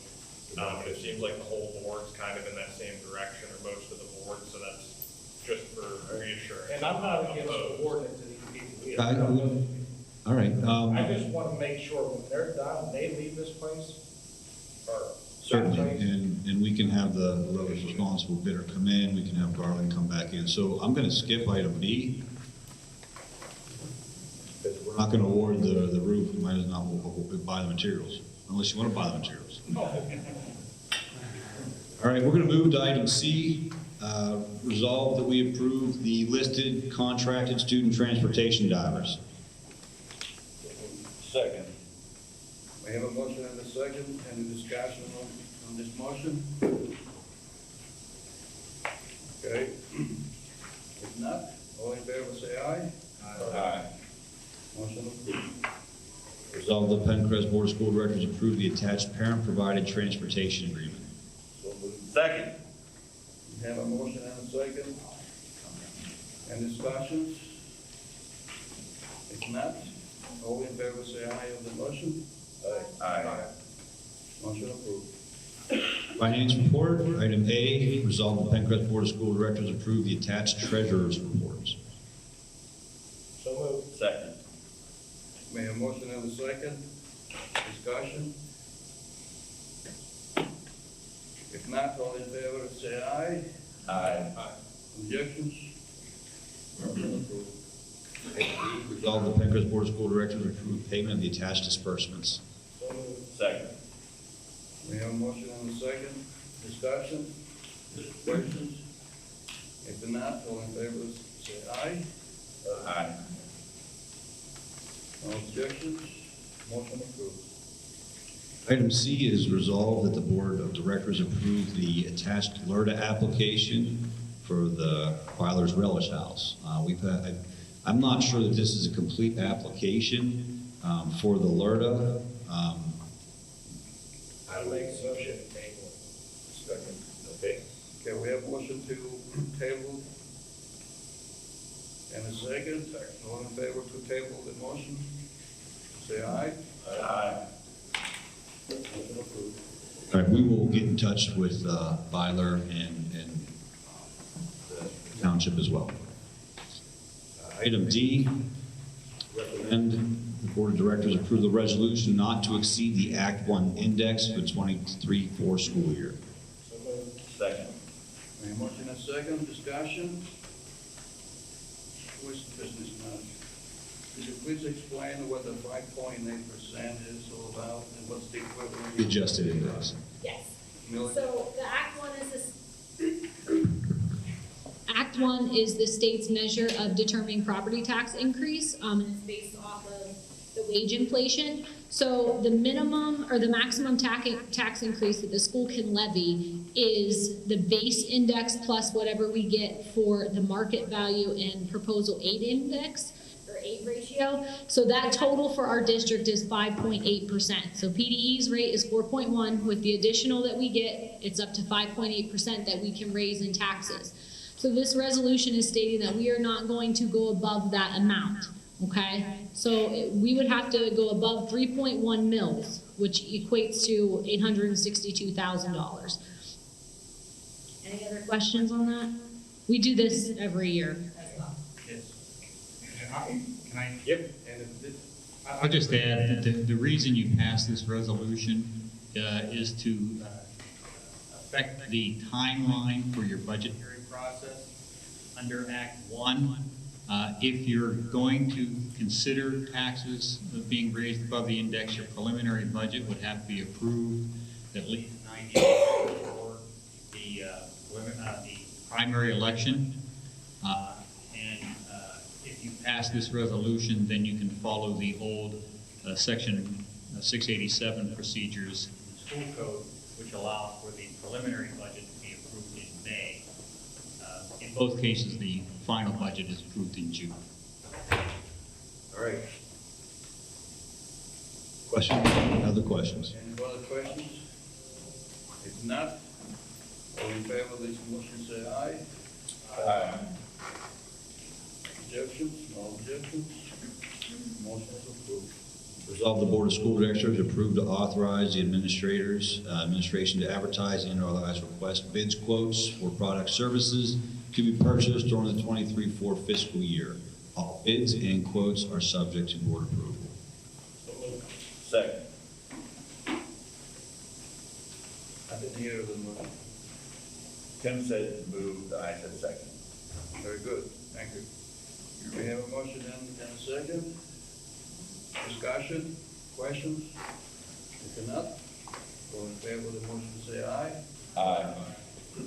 No objections? Motion approved. I'd like to run the personnel report A through G as a consent agenda item, and I would ask the board to give me permission to do so and to answer any questions that you may have this time. Any objection to the administration request? Okay, any questions on each item? All right. All in favor of the recommendation from the superintendent, say aye. Aye. Any objections? Motion approved. Under new business, I have policy 707, use of facilities form. I'm asking for approval to update the 707 form and associated fees. We spoke about this, I believe, last month. Do we have a motion? Do we have a second? Go ahead. Second? Sure, yeah. Any discussion on the 707? Maybe the superintendent can refresh our memory with the I just 707. had a quick question that was asked of me today, and I couldn't answer for sure, but like with the PTO, if they use the building, do they have to have insurance? I think they do, but no. Okay. Not their classification. That's what I thought, but I just wanted to. I think they both do. I'm sorry, what? I think they do. I think they have general. Most PTOs have general liability insurance. Okay. I can certainly reach out. I'm All right. Any further discussion? All in favor, say aye. Aye. Any objections? Motion approved. Item B is first reading policies. There's several listed there. I don't know if the board had an opportunity to read those. That came out of committee, and we can have a discussion at this time. There's no approval of it.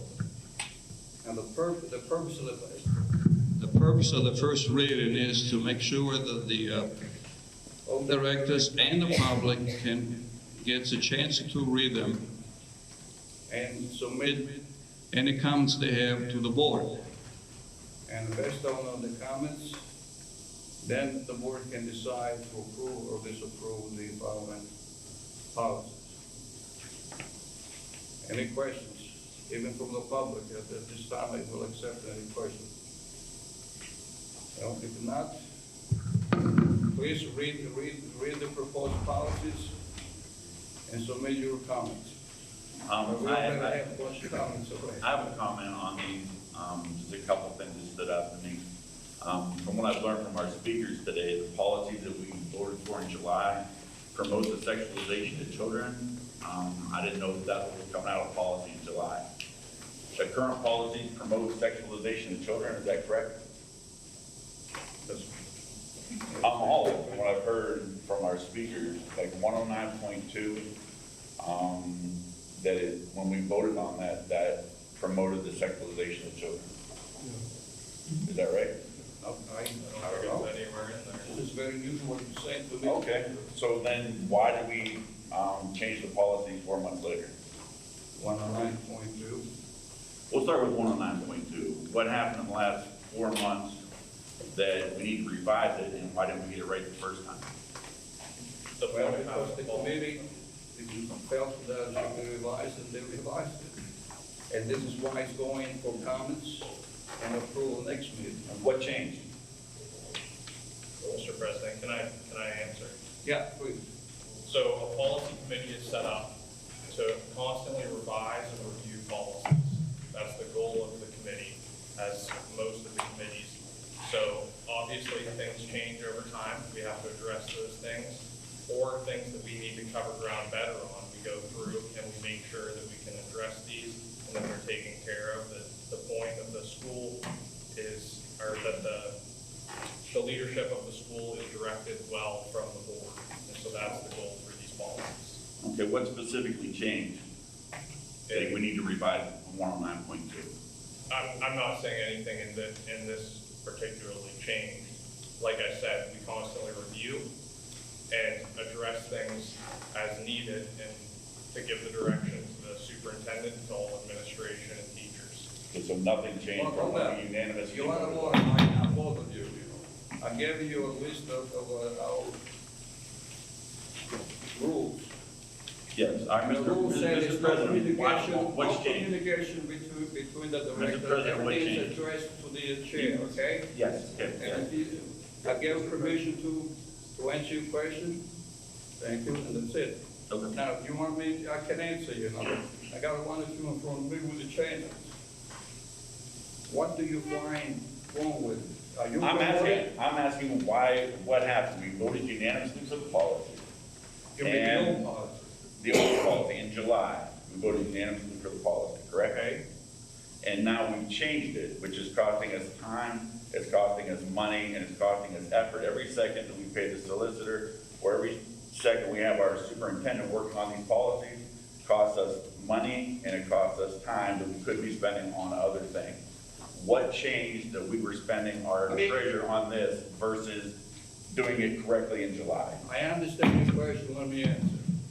Number one, the committee decided that this additional to the policy should be added. Mm-hmm. There was no clear index what the policy is supposed to be. We are here to protect our children. Yes, You agree with that? yeah. Thank you. And what's added into it is specifically shown very clear what material are allowed to be in the library. And I must remind all of you, there is a state law against material that we could let minors access to that. And we can end up in jail if it is pornographic material in this library. So what I suggest to everybody, check the law, the Pennsylvania law. There's no pornographic material allowed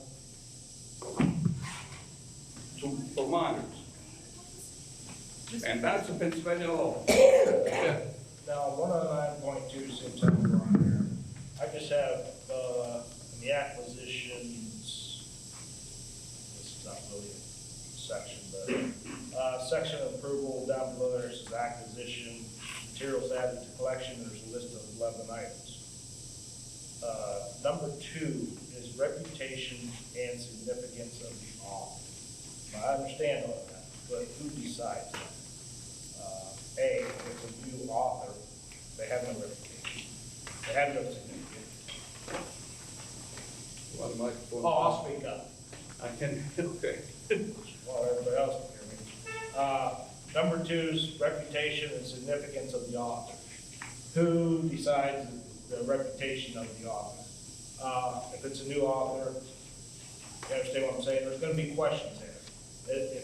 You got to be more specific on that. 9 is quality of writing and production. Who's going to decide that? And 10 is quality of illustration. There again, who's going to decide that? I mean, I've seen some children's books by young authors that the illustration is not the best, but they're still a really good book.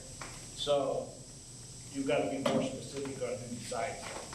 Well, if you That's the only thing that I'm putting out there, so.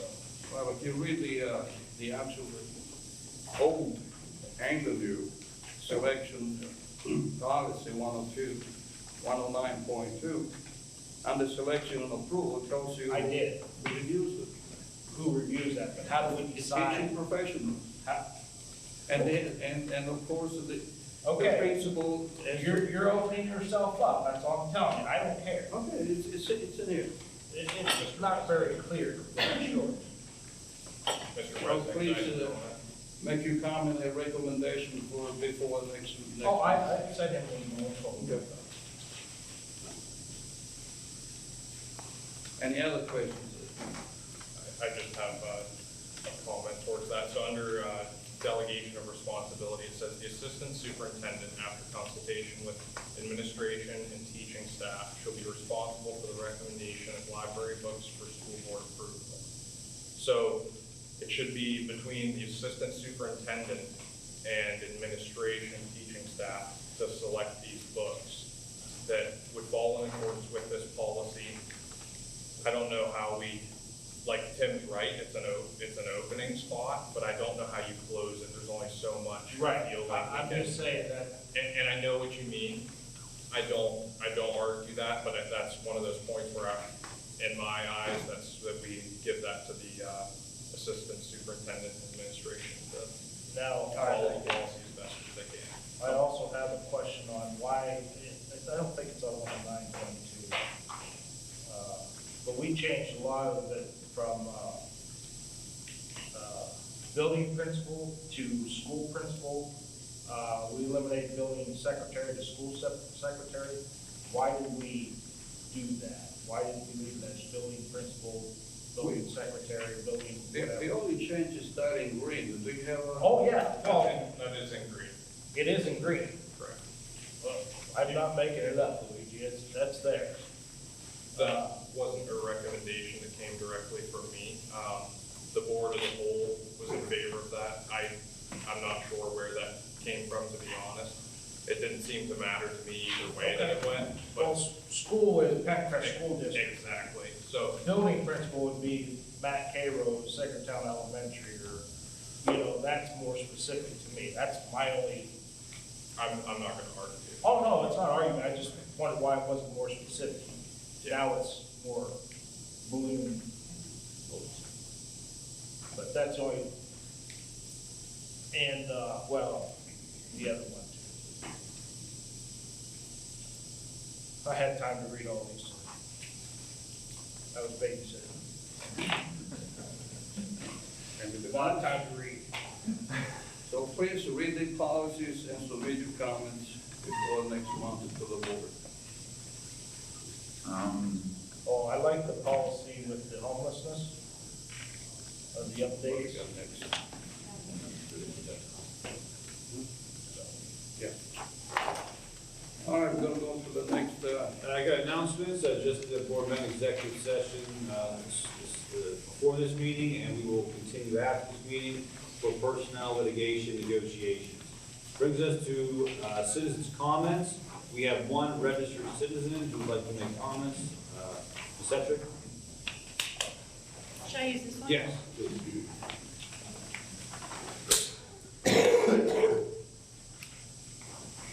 Check, check, check.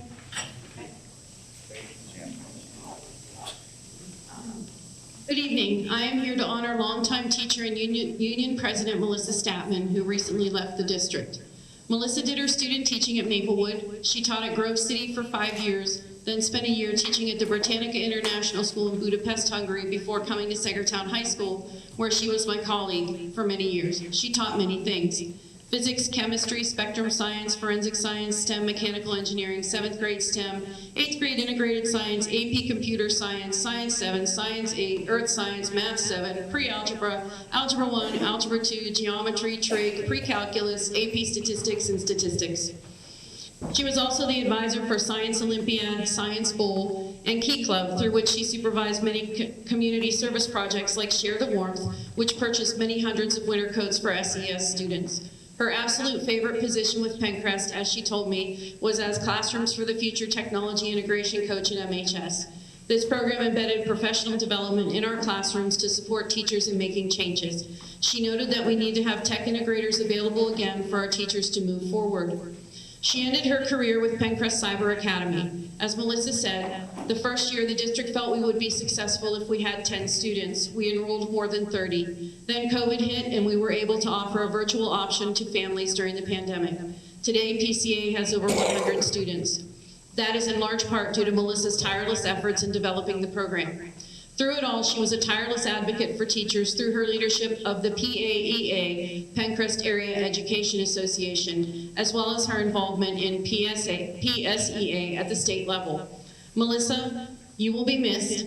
Thank you for your service to our community. You are a champion of public education, and you made PENNCREST a better place. Thank you.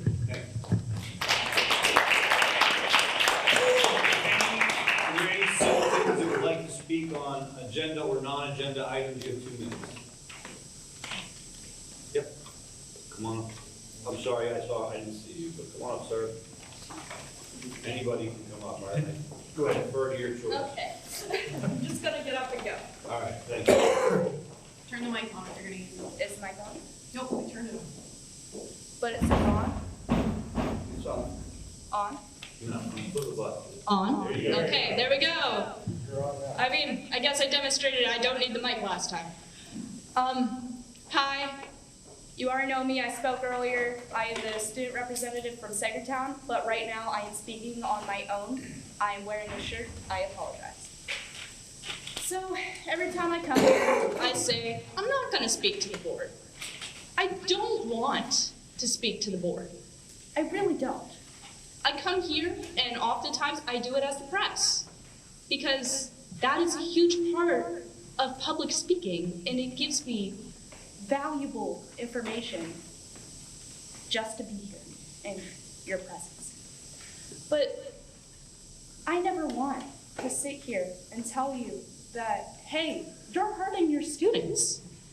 But every time you are hurting your students, you guys represent us. You guys say you want the best for us. You guys say you want to hear from us.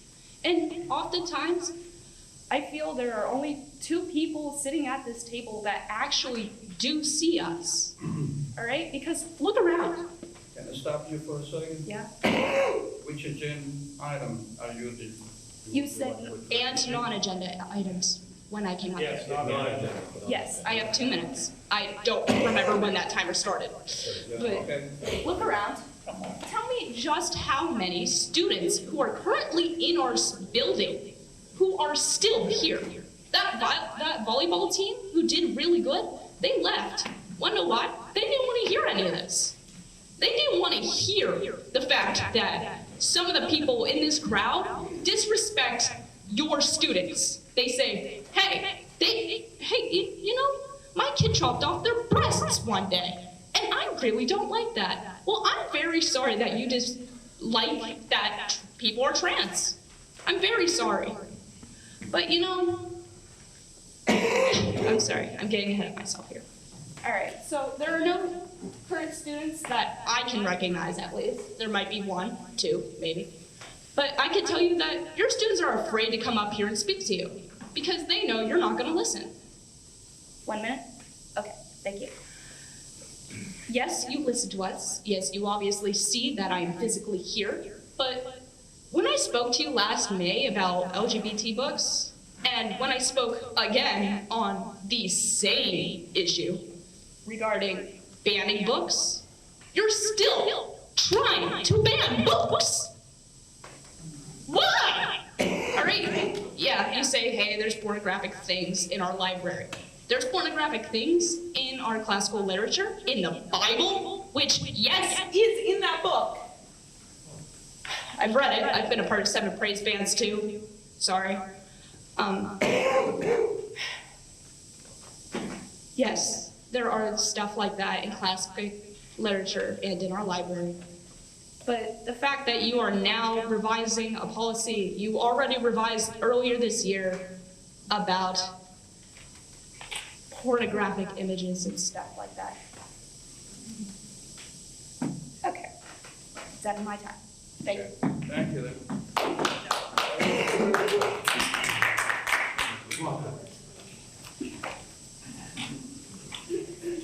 I'm James Rankin. I'm a school bus driver for PENNCREST, and my issue is the Guys Mills from the elementary of Maplewood to the high school.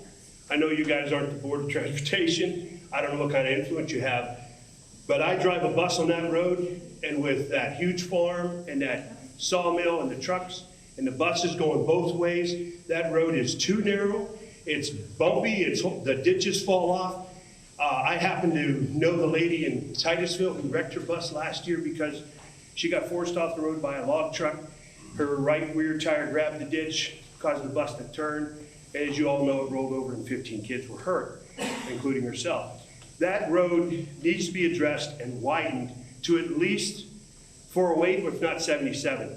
The only reason you haven't had a bus collision on that road with either one of those logging trucks or those big tractors and their manure spreaders that smell so fragrant is you have professional drivers driving these buses.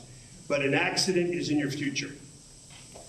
Thank you. One more minute. Oh, okay. Well, that's all. I just felt that road needs to be addressed. And I know this is a school board, but if you have any arm twisting with the state or the local, whoever controls that road, I would appreciate if you guys would say, hey, our bus drivers, and I'm not speaking for all of them, but I know several of them would come here and say what I'm saying. Of all of our roads, that road is the most dangerous highway that we travel. Add a little rain, a little fog, and a little snow, disasters on the horizon. Which township? I know. It's the Guys Mills from Townville to the high school, maybe goes beyond. I just turn around to high school, go back to the elementary 4 times a day. Goes past Waddell's Farms. Yeah, Waddell's Farm, that big sawmill down there across from Kennedy Welding. Those guys, and quite frankly, just other buses coming other ways. The road is too narrow. It's too narrow, and it's uneven. The buses rock. It's a hazard waiting to happen. Dean, sorry. We'll try to do whatever we can. Thank you. Any other citizen comments? Agenda, non-agenda items? I just wanted to point out, under the Commonwealth of Pennsylvania law, as well as federal law, child abuse is defined as fabricating, feigning, or intentionally exaggerating or inducing a medical symptom or disease which results in a potentially harmful medical evaluation or treatment, causing or substantially contributing to serious mental injury to a child through any act, failure to act, or series of such acts or failures to act. Causing bodily injury to a child through an act or a failure to act.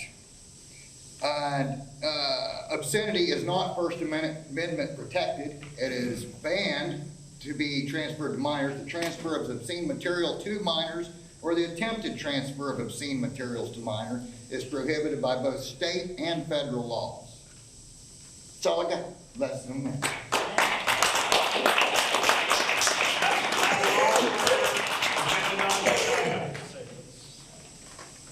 All right, last speaker, come on up.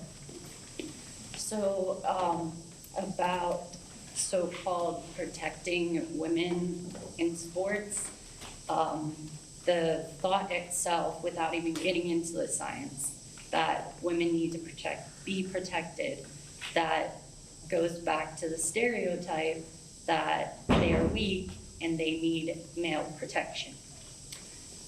Going into the science, I myself am a trans man, biologically female. If that's what you want to call me, go ahead. I've been taking testosterone since 9th grade, so if I wouldn't have transferred out of this school for incredible bullying, I would have been playing on the female soccer team according to this policy. And with the amount of testosterone that I take, I would have a ginormous advantage over all of those women. With the transgender females, or as most of you would like to say, the males that take estrogen, their testosterone levels lower and their estrogen levels are at the level of a biological female. Every biological female has testosterone in them. Some of them have higher levels, like those with PCOS, things like that. But with the trans females, their estrogen levels are at around the same level as a biological female. And then with younger kids who are on hormone blockers, they don't get those heightened levels of testosterone or estrogen. Theirs are still at the level of a prepubescent child. So putting them in the sport as their assigned sex at birth would be not protecting them. Thank you for the info. We now move to board comments, board member remarks. Can we pass the microphone around so we can hear you? Thank you.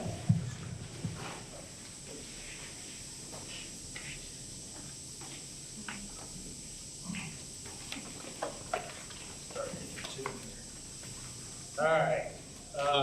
It's been an interesting evening, which I figured it would be. But thank you, everybody, for coming. And I know we have a lot of policies. And no matter what we do, not everybody's going to agree.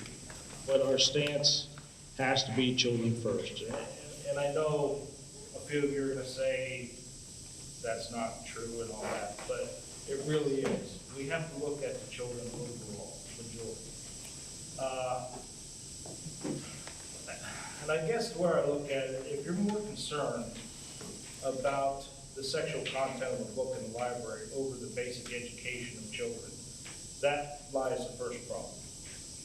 The second problem is, if you have a person with the issues of trans, I don't even know how to say it properly, but the trans from male to a female or vice versa, or homosexuality, or whatever it may be.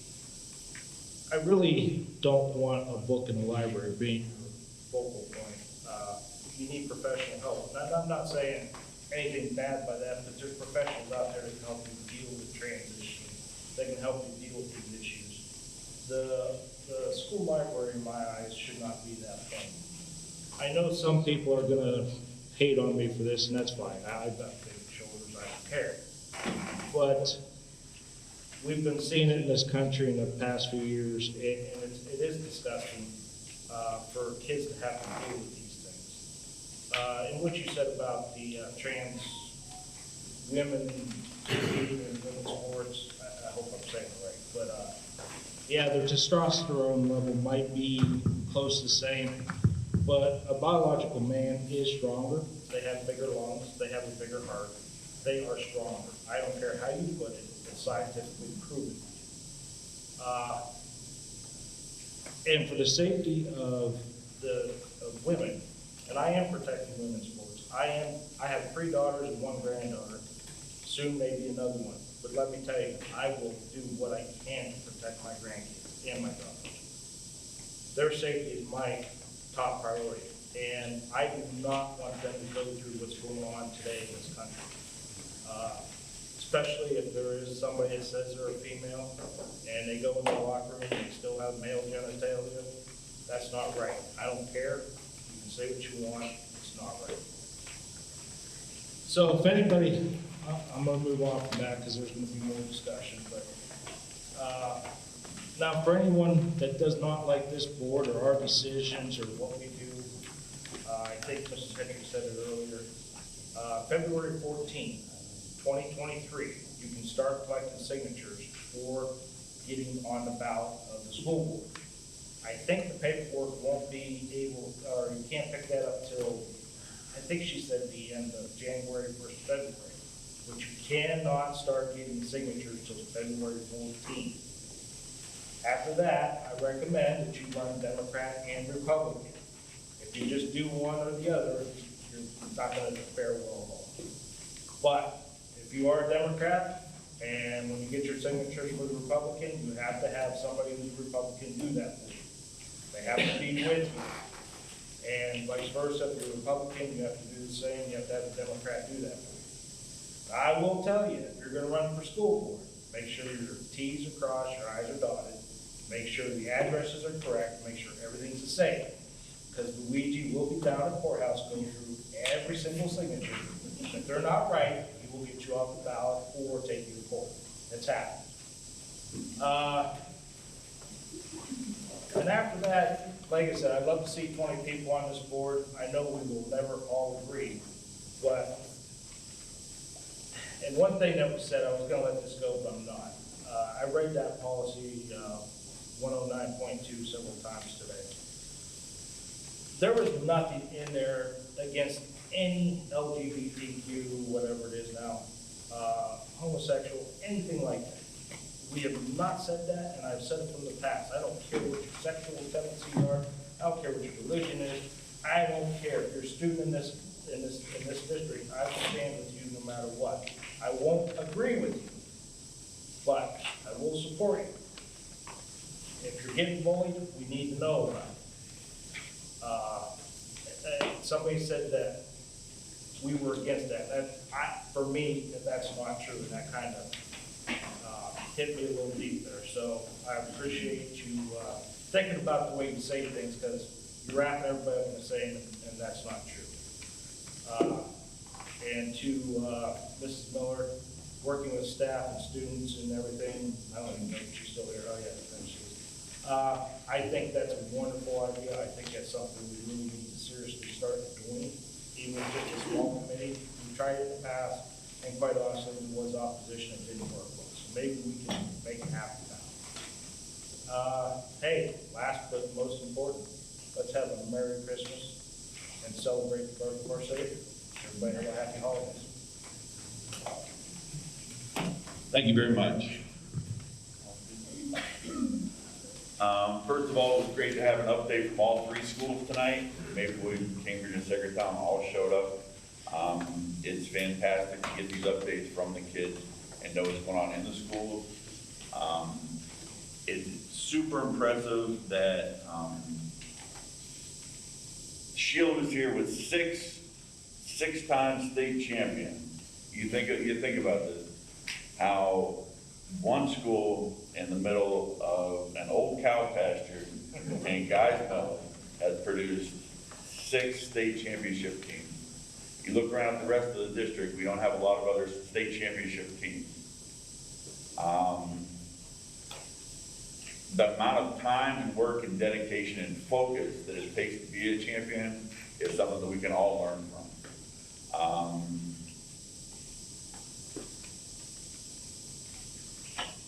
The Maplewood update we couldn't hear, we had a lot of the stuff came on Maplewood, did good on their football. There was a Davis that was all region football. I don't know if anyone up here knew her or not. Mason, are you familiar with that kid?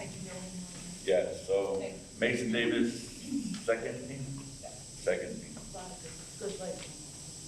So, and in regard to all these policies, I think that these policies were good when we passed them. I know that there's a lot of people here that think that the government's role is to overregulate and micromanage. The thing that I like about the policy, in particular with our library books, is there's an appeal process. And I keep hearing that these horrible books are in the library, but we're not getting them appealed. If there's a horrible book in the library, I prefer for the people to appeal it, follow that process, and then get it out of the library versus us trying to change every 2 months our policy. The original policy is fine. I know that I'm going to be painted to, I am all for sexualization. I'm for the people sitting here to read something, read the entire book, and then come up with their own decisions on it versus us as the government saying, we're from the government, we know what's best for you people. That's where I stand on this. It's really a false argument to say that if I support the old policy that we all voted for, then that means that I support the sexualization of children. I find that to be baloney. And I know that's what's going to come. I'm not surprised that we continue with Mr. DeFrancesco as president.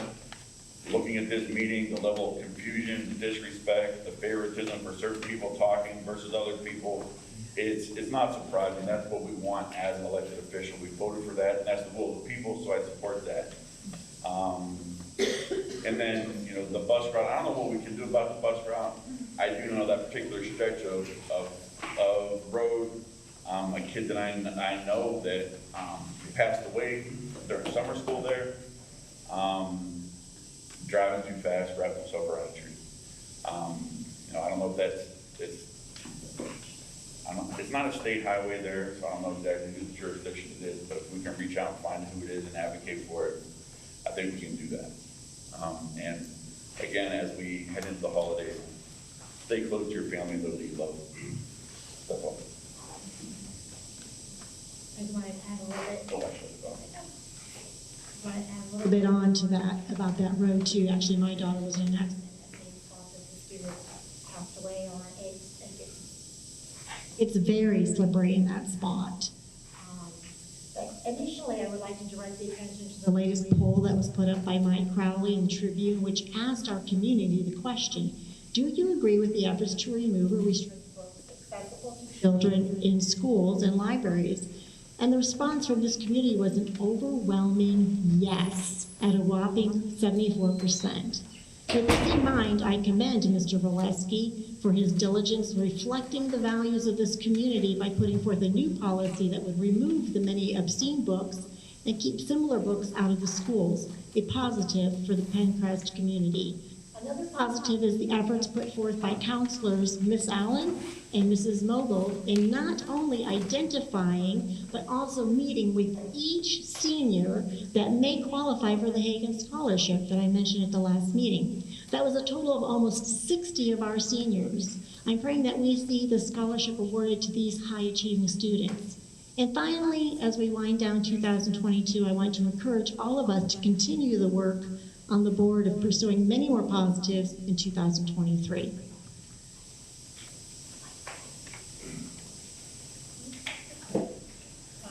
Just to echo what was already said, I'd like to thank the representatives from the they were well spoken and informative as usual. Sounds well. That's weird. Yeah. And congratulations to class nominations and the student athletes that stopped by. They're the highlights for us. As much as we love to sit here and talk about policy and pull our hair out. It's really nice to see the students and the things that you guys are accomplishing, so we're proud of you. And I wanted to thank Ms. Miller too for stopping by, and I loved what she said. We're reminded, especially through sports in our district, what a tight-knit community we are. We tend to be very supportive of one another. We talk about policy, we talk about things that are hard to discuss. And I hate to hear anybody say, well, we discussed that before, why are we discussing it again? We as individuals, as a community, as a school district should be constantly reevaluating, constantly looking to grow, constantly asking what we can change, what we can do better, what we need to redo or rethink. The idea that the teachers would be involved in that, these are the people that see our students every day. If we can't have a working relationship with our teachers, then we have a problem. So I really like the idea that we as a board could try to reopen that communication, because I think it's something that's been missing for a long time, and I would really love to support that in any way that we can, to have you involved and have that open line of communication. Beyond that, Merry Christmas, and everybody have a safe holiday. See you soon. Excuse me, I'd like to also thank the student representatives. It's heartening to us to hear the students' views on what's happening. They always give us their point of view, and finally we got all three of them this time, and that was awesome. Again, there are two gentlemen that were nominated. Congratulations. Hopefully, your future's going to be as bright as your past has been. I'd like to congratulate our sports teams. It's awesome. I don't know, maybe we've been spreading cow manure on the area out there. I don't know, maybe we might have to do it around here. Fertilize these kids here, I don't know. As far as the policies, everything's continually happening in our country. Today I just found out that there's a school in Illinois that brought an LGBTQ club in and was passing around dildos and butt plugs and what have you for the kids to play with. And that stuff should not be in our schools. We're supposed to be teaching the kids reading, writing, arithmetic, math, science, history, and what have you. We need to focus on that. We just, the last meeting, got an update, and we're still down below, and we spent thousands of dollars for new curriculum, hopefully to bring that up.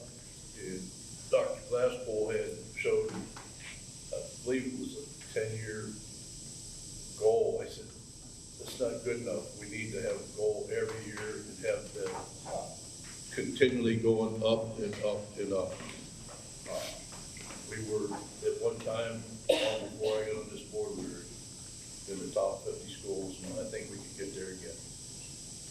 Finally, I'd like to wish everybody a Merry Christmas, have a safe holiday, enjoy your family.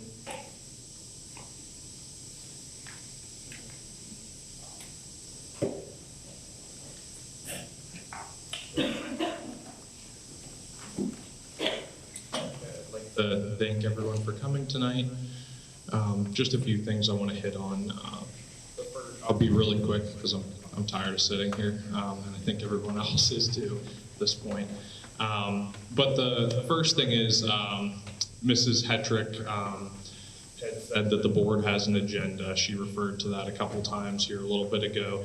And I would like to say I do have an agenda. I can't speak for the whole board, but that's to make sure that education is its best in our district and to make sure that we're teaching truth and that we're going to uphold moral values. I'd like to read something short out of Webster's 1828 dictionary. He defined educate as this: to bring up as a child, to instruct, to inform, to enlighten the understanding, to instill into the mind principles of arts, science, morals, religion, and behavior. To educate children well is one of the most important duties of parents and guardians. We need to make sure that truth is upheld and that we are not leading children astray. These policies stand on their own. I don't need to hold truth up. And the other thing is, with policy 109.2, I have a list of books here in my hand, if anyone would like to look at them, of books that are in our libraries that promote this garbage and absolute trash to students. Lastly, I'd like to thank or wish everyone a Merry Christmas and celebrating the hope that's come to this world, Jesus Christ, our Savior, that saved a wretch like me.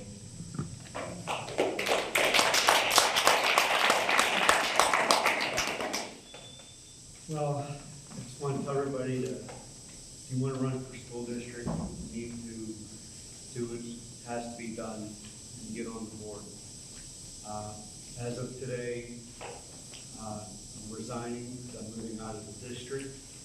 I'll be out of my house by the end of the month, so I'll still be available for if anything would come up on the board. But being that I no longer will live here, I can no longer serve. So it was an eye-opening experience. The way things are run, the school district, and just the policies that were changed and complaints that nobody's ever had. We changed our curriculum to something new. Hopefully it'll work out and bring our scores up, because our scores for the school district are pretty bad. Pretty much all I have to say. Thank you for your time.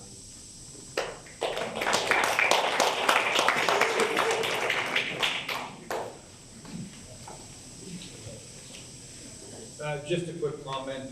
I appreciate all Ms. Jones' time on the board. There is a school policy 004 membership, which outlines the process. We will follow that process beginning tomorrow. Just looking at the quick calendar, 30 days from pretty much tomorrow.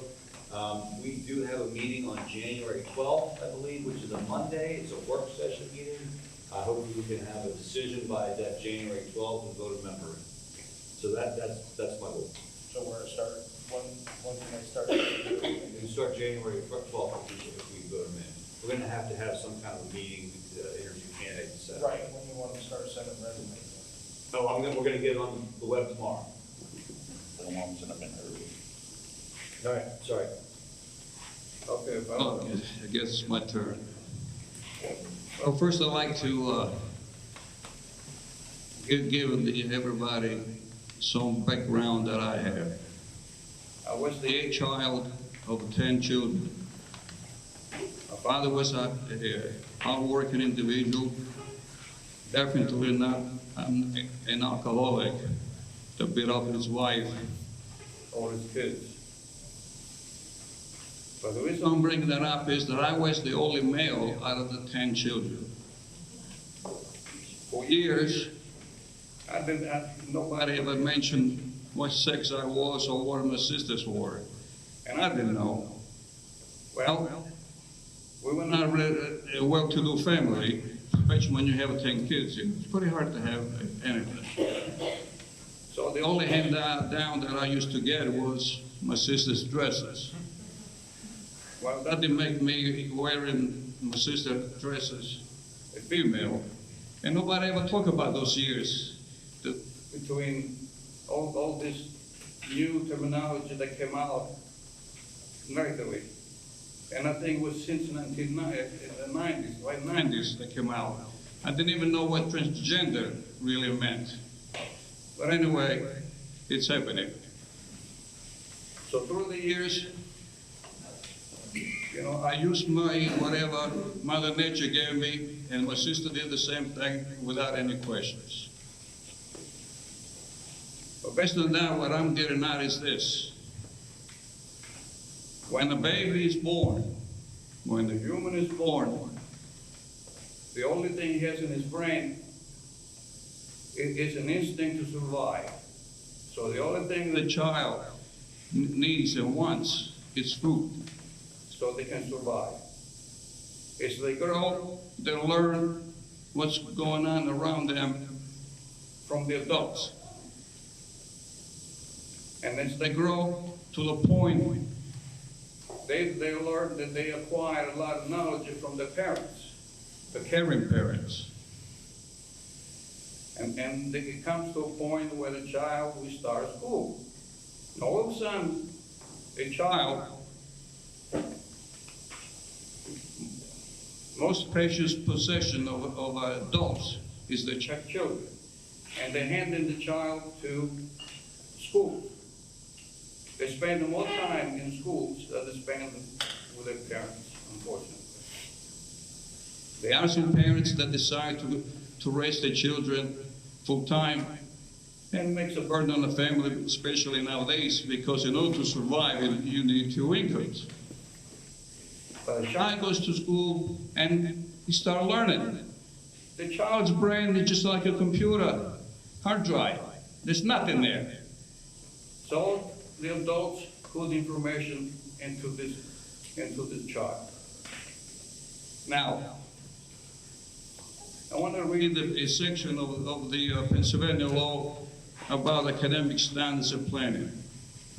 Section 4.11b says, public education prepares students for adult life by attending to their intellectual and developmental needs and challenging them to achieve at the highest level possible, in conjunction with families and other community institutions.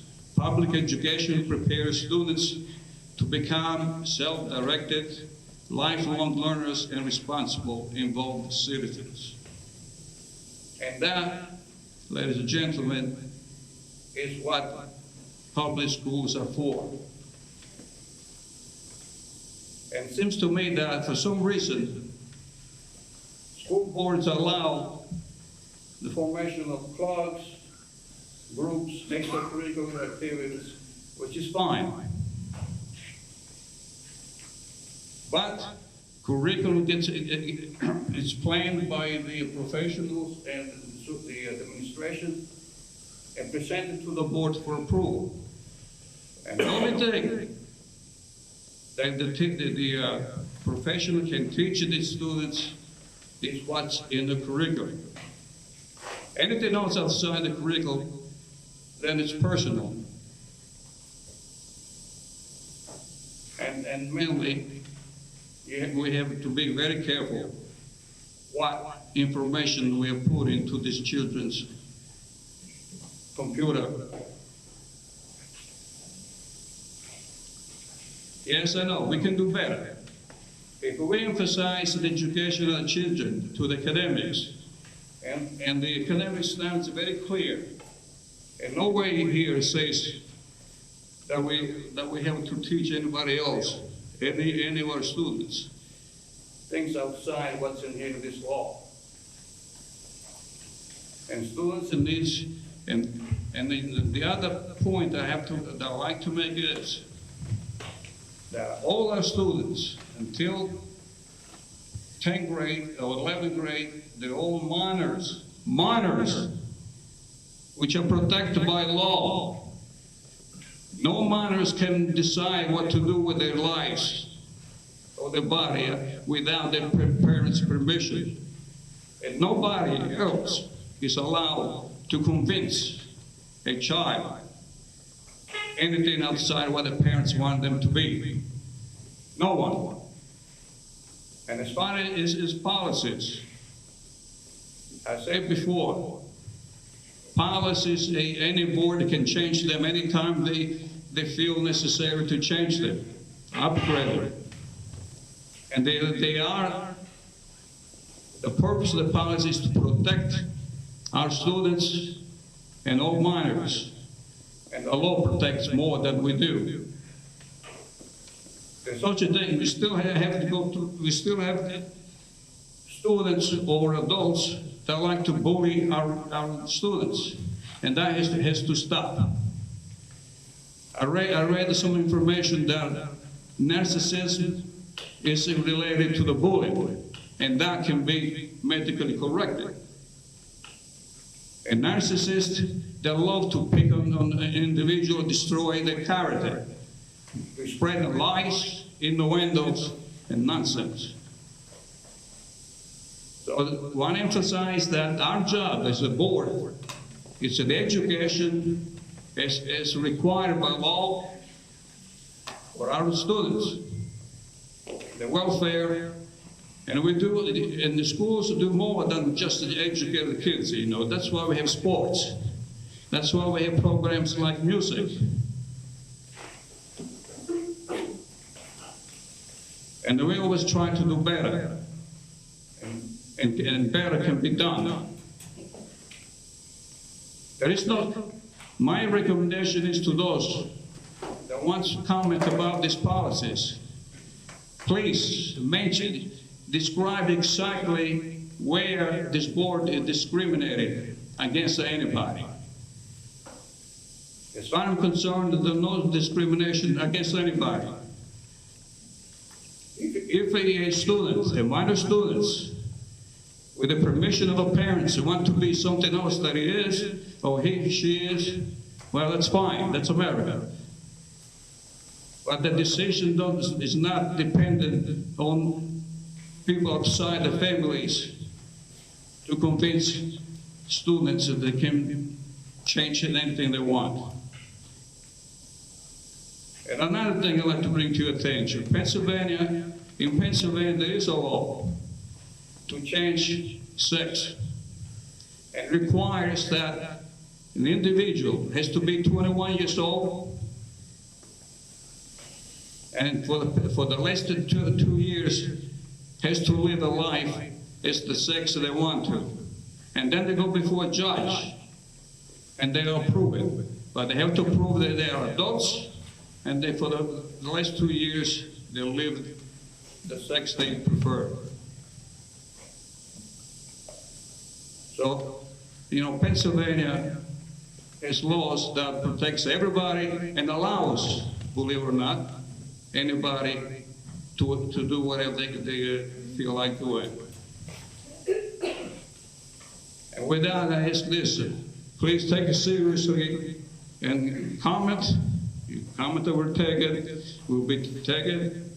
Send the comments to the superintendent or the secretary of the board, and they will make sure that every board member will get it.